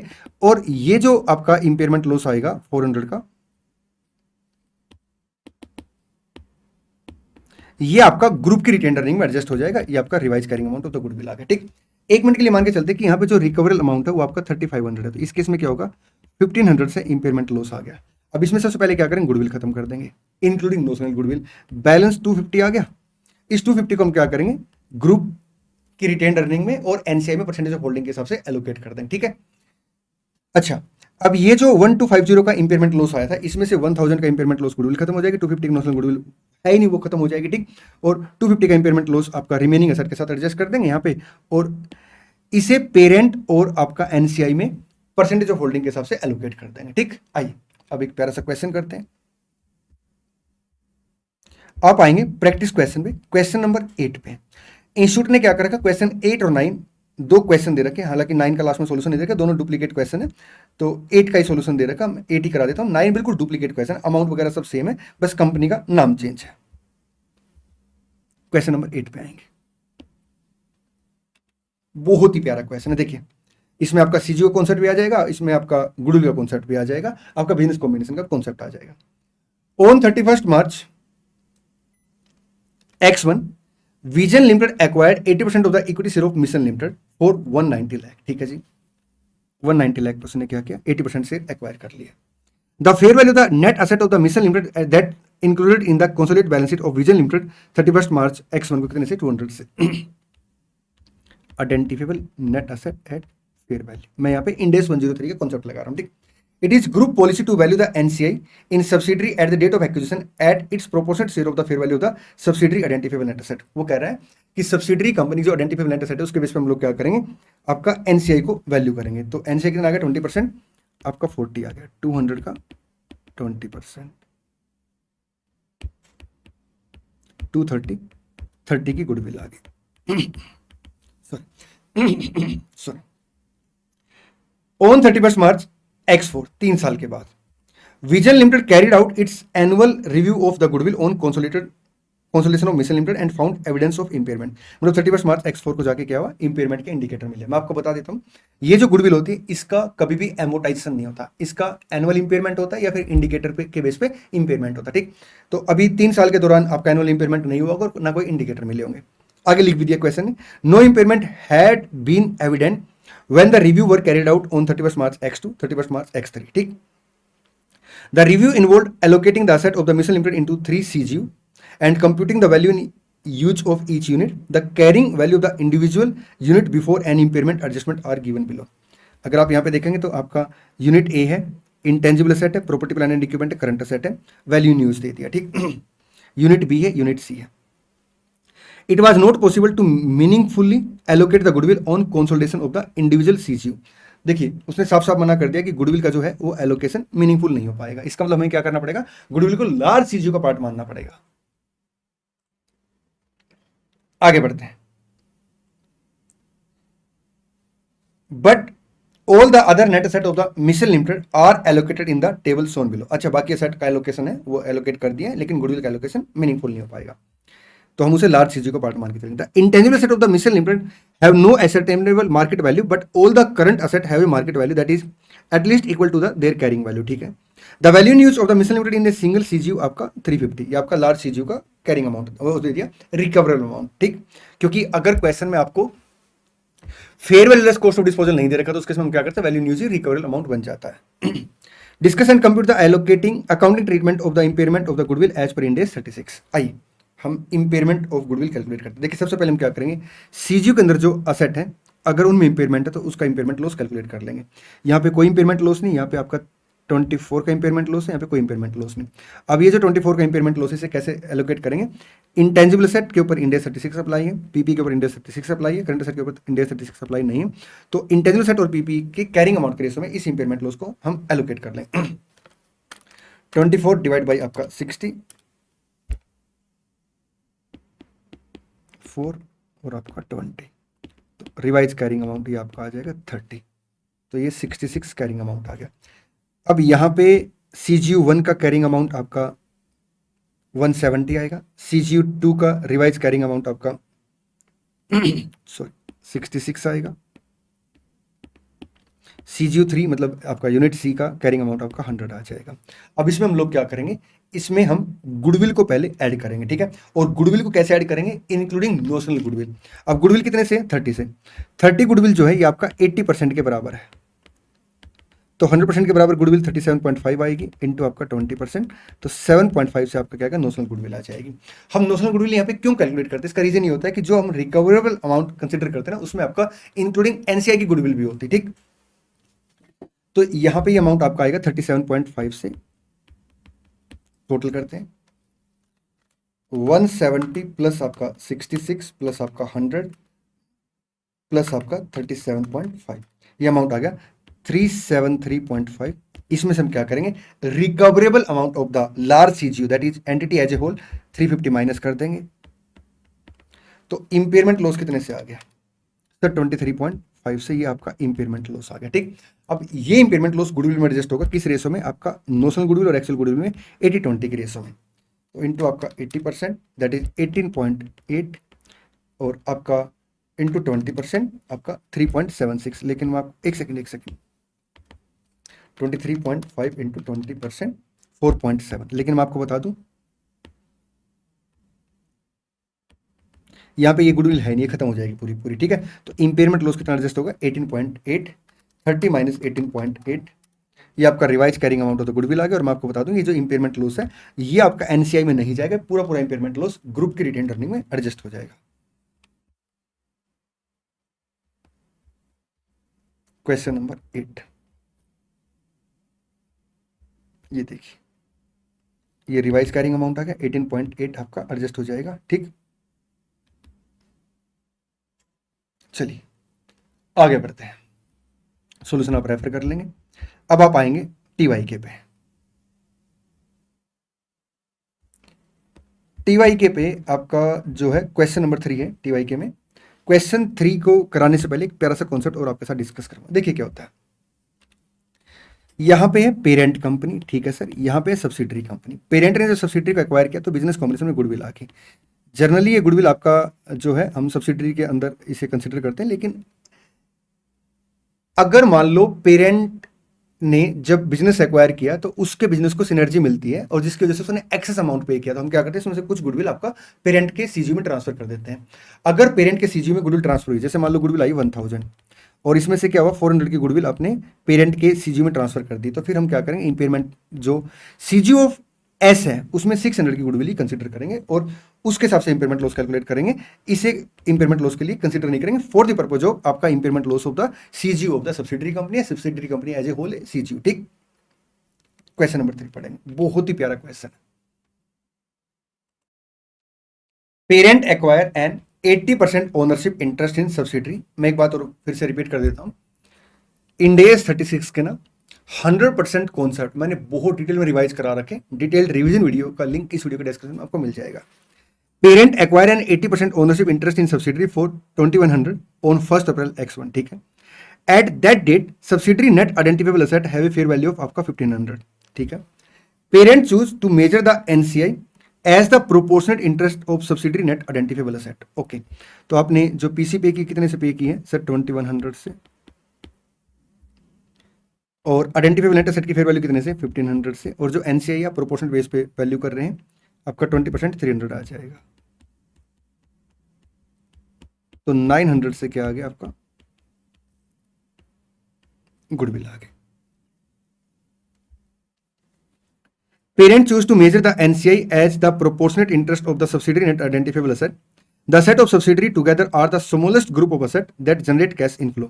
वो कह रहा है कि जो सब्सिडरी कंपनी सारी एसेट है वो एक स्मॉलेस्ट ग्रुप है, मतलब बिजनेस कॉम्बिनेशन के बाद आपका जो सब्सिडरी कंपनी है कंसोलिडेशन के पर्पज से एक सिंगल सीजीयू मानी गई। ठीक, that generate cash inflow that are largely independent of the cash flow from other asset or group of asset, since other CGU of the parent are expected to benefit from the synergy of the combination.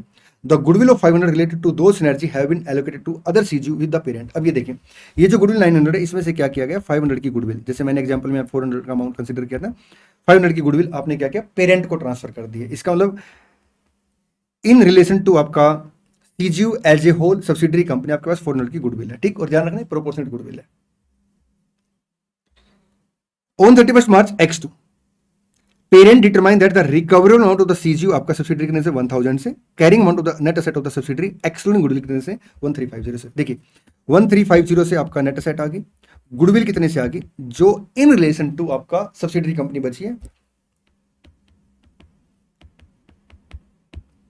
400 से, plus आपको क्या करना पड़ेगा क्योंकि proportional goodwill है और recoverable amount में हमने क्या किया एनसीआई की गुडविल भी कंसीडर की होगी, ये रिकवरेबल अमाउंट है, इसलिए हमें यहाँ पे क्या करना पड़ेगा आपका नोशनल गुडविल कंसीडर करनी पड़ेगी। नोशनल गुडविल कितने से आएगी सर 400 की गुडविल है 80% के बराबर 20% के बराबर गुडविल आ जाएगी 100 से, तो ये 1850 का अमाउंट आ गया। 850 से क्या आ गया आपका इंपेयरमेंट लॉस आ गया। अब इस इंपेयरमेंट लॉस में से हम पहले क्या करेंगे गुडविल खत्म करेंगे, दैट इज 500 से,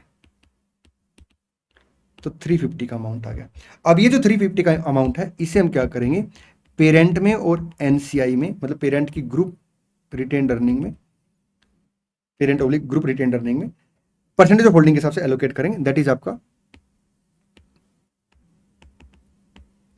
80% 20% है तो 70 आ गया और ये आपका अमाउंट 280 आ गया। चले जी सर, हालांकि इंस्टीट्यूट ने जो सोल्यूशन दे रखा है ये वाली लाइन उन्होंने गायब कर रखी, ये लाइन मैं आपको ऐड करा दूंगा। ये देखिए सर यहाँ पे 400 की गुडविल 1350 है और ये जो मैंने बातें बताई सारी बातें यहाँ पे लिखी हुई, इसको एक बार आप रीड कर लेंगे। अनरिकॉग्नाइज्ड एनसीआई दैट इज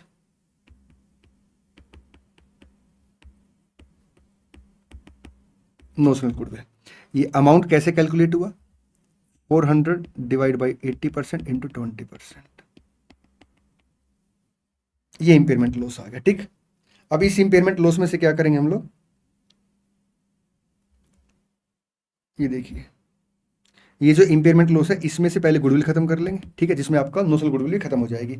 अब जो 350 का इंपेयरमेंट लॉस है इसे यहां पे एक लाइन और लिख लेंगे, this impairment loss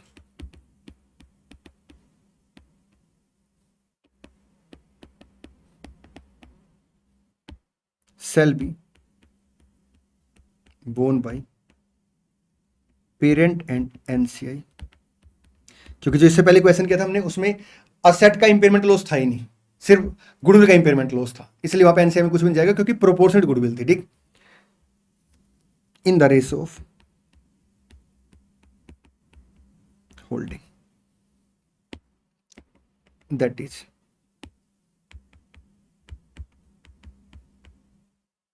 impairment loss charge into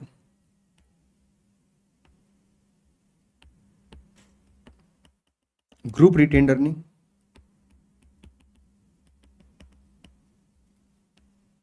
two 80 impairment loss charge into NCI 70। लिखेंगे जल्दी से।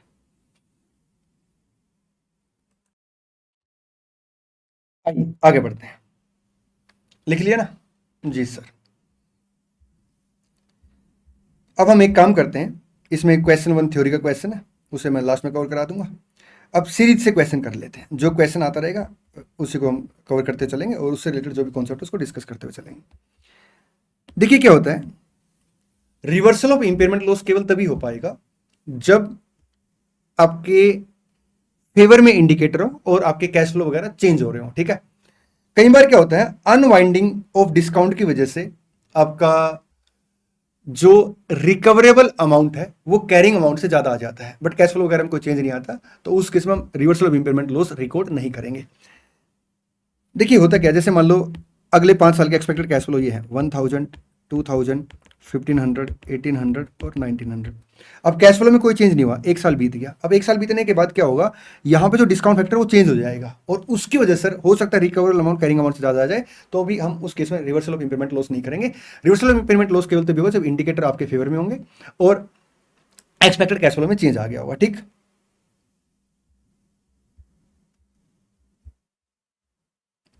क्वेश्चन नंबर 4-5 कंबाइंड क्वेश्चन, आइए पहले 4 की बात कर लेते हैं। A limited purchase a machinery of 100 crore on 1 April X1। The machinery has a useful life of 5 year, ठीक है जी। It has nil residual value. A limited adopt straight line method of depreciation for depreciation the machinery. Following information has been provided as on 31 March X2। ये कुछ information आपको दी है। Expected cash flow दे दिए अगले 4 साल के लिए, और यहाँ पे मशीन परचेज की थी आपने 100 करोड़ की 1 अप्रैल X1 को। अच्छा, एक साल के बाद के कैश फ्लो दे दिए, ठीक है। तो एक साल के बाद का कैरिंग अमाउंट आपका कितने से आएगा, एक बार चेक कर लेते। डेप्रिसिएशन वगैरह SLM है तो 20 का डेप्रिसिएशन, 80 का आपका कैरिंग अमाउंट आ गया, ठीक।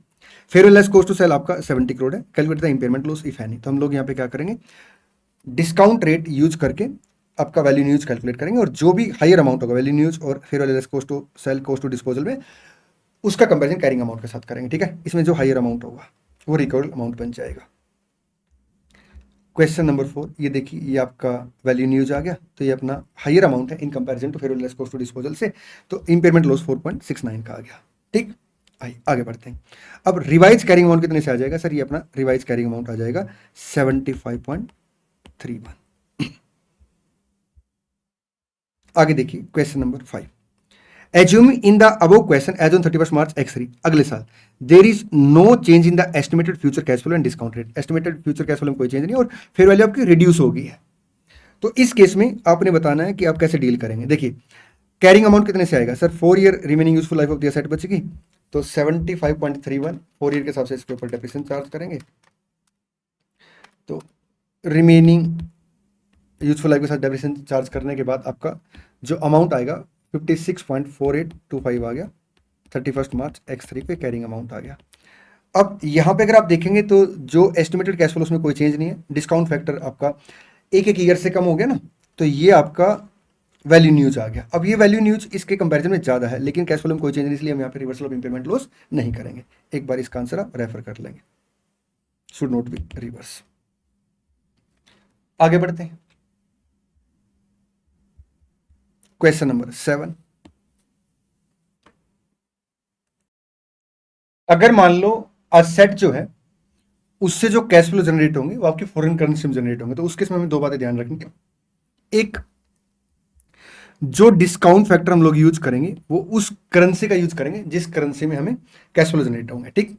सेकंड, हम लोग क्या करेंगे, जो प्रेजेंट वैल्यू है, वैल्यू न्यूज है, पहले फॉरेन करेंसी में कैलकुलेट करेंगे और उसे जिस डेट पे हम वैल्यू न्यूज कैलकुलेट कर रहे हैं उस डेट के हिसाब से आपका जो स्पॉट रेट है उसे यूज करके कन्वर्ट कर लेंगे, ट्रांसलेट कर लेंगे। On 31st March, X1 XYZ Limited makes following estimate of cash flow for one of its asset located in USA.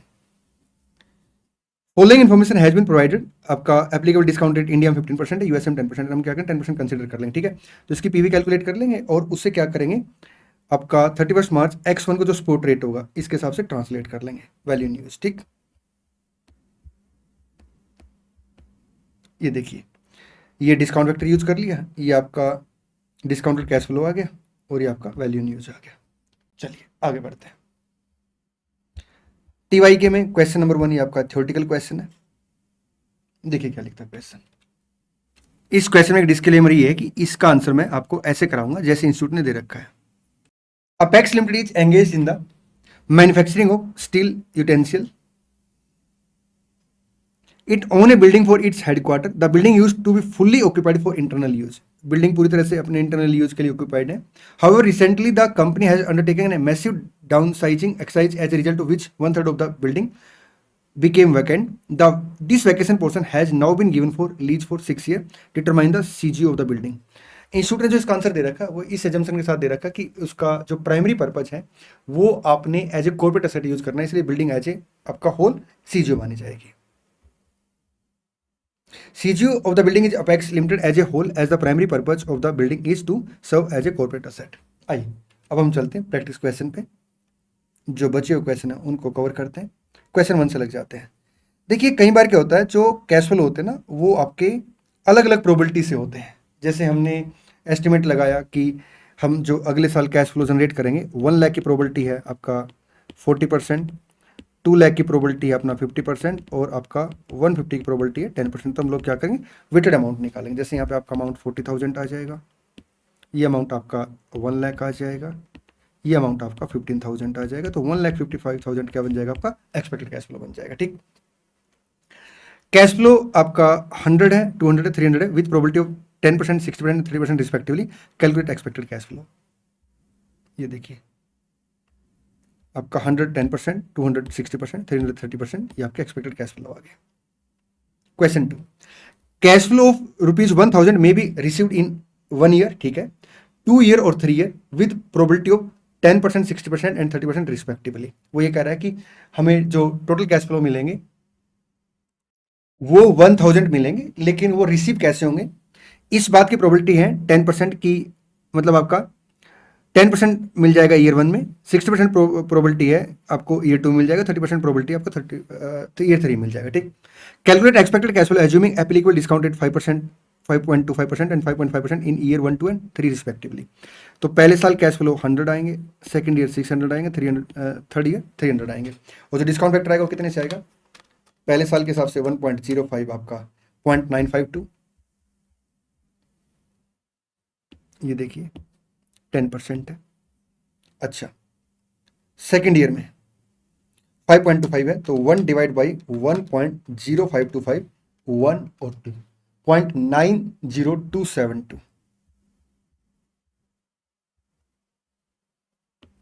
ठीक। 60% प्रोबेबिलिटी है। ईयर थर्ड में 1 डिवाइड बाई 1.055, 1, 2 और 3, 85161।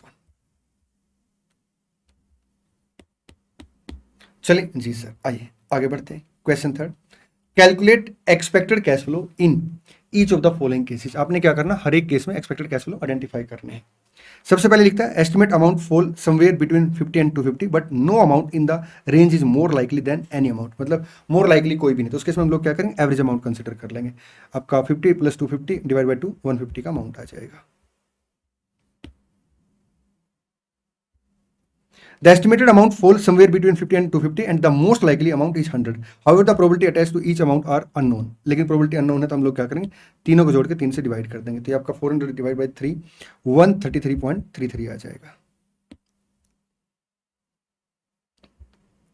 The estimated amount will be 50 10% probability है 5 आ गया, 250 30% probability है आपका 75 आ गया, 100 60% probability है 60 आ गया, तो 140 का अमाउंट आ गया।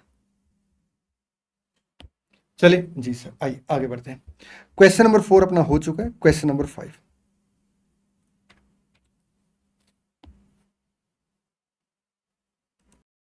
देखिए क्या लिखता है, E limited owns a machine used in the manufacture of steering wheel which are sold directly to major car manufacturer. E limited एक मशीन को यूज करती है आपका स्टीयरिंग व्हील को मैन्युफैक्चर करने के लिए, which are sold directly to major car manufacturer. ठीक, क्वेश्चन की रिक्वायरमेंट क्या है, टैक्स रेट 30% है, आपने क्या करना, वैल्यू इन यूज कैलकुलेट करनी है। The machine was purchased on 1 April X1 at a cost of 5 lakh through a vendor financing arrangement on which interest is being charge at the rate of 10% per annum. देखिए हम लोग जो value in use में expected cash flow consider करते हैं उसमें कभी finance cost consider नहीं करते, तो फाइनेंस कॉस्ट नहीं आएगी। ठीक, ड्यूरिंग द ईयर एंडेड 31 मार्च, अच्छा वैल्यू इन यूज अब से कब की कैलकुलेट करने को कहा उसने, अच्छा यहाँ पे कुछ मेंशन नहीं, देखते हैं डेट कौन सी दे रखी। During the year ended 31st March X3, E sold 10,000 steering wheel at a selling price of 190 per wheel। 31st March X3 को वो एक व्हील सोल्ड करता है 190 के हिसाब से, 10,000 व्हील उसने सोल्ड किए। ठीक है, जो व्हील बने ना। The most recent financial budget approved by E Limited management covering the period from 1st April X3 to 31st March X8। अच्छा 5 साल के लिए एक्सपेक्टेड कैश फ्लो आएंगे, तो हमें 1st अप्रैल X3 को 31st मार्च X3 को वैल्यू न्यूज यहां पे कैलकुलेट करनी है। ठीक, including that the company expect to sell each steering wheel for 200 during X3 X4। ठीक है, एक स्टीयरिंग आपका व्हील जो है 200 का बिकेगा और प्राइस राइज कर जाएगा हर साल 3% पर एनम के हिसाब से। तो आपका जो प्राइस रहेगा X3 X4 में 200 रहेगा, उसके बाद नेक्स्ट ईयर में 206 आएगा, उसके बाद अपना 212.18 आएगा। हम एक काम करते हैं, राउंडिंग ऑफ में रख लेते हैं, तो 200 206 212 प्लस आपका 3% 218.54 है, तो 219 प्लस 3% आपका 225, ये आपके सेलिंग प्राइस आ जाएंगे अगले 5 साल के लिए। ठीक, during the year ended 31st March X4, E limited expect to sell 10,000 steering wheel. ठीक है, the number is forecast to increase by 5% each year until 31st March X8। हर साल हम लोग क्या करें, 5% से इसे इंक्रीज कर देंगे। ठीक है, मतलब एक्सपेक्टेड है, तो 10,000 आपका यहाँ पे आ जाएंगे यूनिट, और हर साल कितने से इंक्रीज है, 5% से। तो नेक्स्ट ईयर आपका 10,500 मैं यहाँ पे टिक करा देता हूँ एक बार, round off the nearest absolute value में हम अमाउंट कैलकुलेट करें। ठीक, ये 200 206 212 219 225 ये सेलिंग प्राइस है। क्वांटिटी 10,000 10,500 प्लस आपका 5% प्लस आपका 5% प्लस आपका 5%। ठीक, चलिए ये आपके एस्टिमेटेड इनफ्लो आ गए, सेल वैल्यू आ गई, मतलब प्रोसीड्स आ गए, इनफ्लो आ गए। E Limited estimate that each steering wheel cost 160 to manufacture, which include 110 variable cost, 30 share of fixed overhead and 20 transport cost। ठीक, cost are expected to rise 1% during the year X4 X5। Okay, तो 160 फिर 1% से increase हो जाएगा इस साल, और उसके बाद 2% पर एनम है। तो पहले साल कितने से आएगा, 160 से कॉस्ट पर यूनिट, मतलब कैश के आउटफ्लो। सेकेंड ईयर आपका प्लस 1% 161.6 है, प्लस 2% 165 प्लस 2% 168 पॉइंट आपका 12 प्लस आपका 2% 171.49 है, तो 171 आ जाएगा राउंडिंग ऑफ करके। ठीक, आगे बढ़ते हैं। During X5 X6 the machine will be subject to regular maintenance costing आपका 50,000। देखिए हम लोग जैसे इस मशीन की वैल्यू यूज कैलकुलेट करें तो हम इस मशीन को कंसीडर करेंगे, इस मशीन को हमें मेंटेन करने के लिए क्या करना पड़ेगा, आपका 50,000 का आउटफ्लो करना पड़ेगा। तो इसे हम क्या करेंगे, कंसीडर कर लेंगे, ठीक, क्योंकि आप इसका इस मशीन के ऊपर फ्यूचर रिस्ट्रक्चरिंग के ऊपर नहीं है, ठीक। आउटफ्लो में आ जाएगा लमसम अमाउंट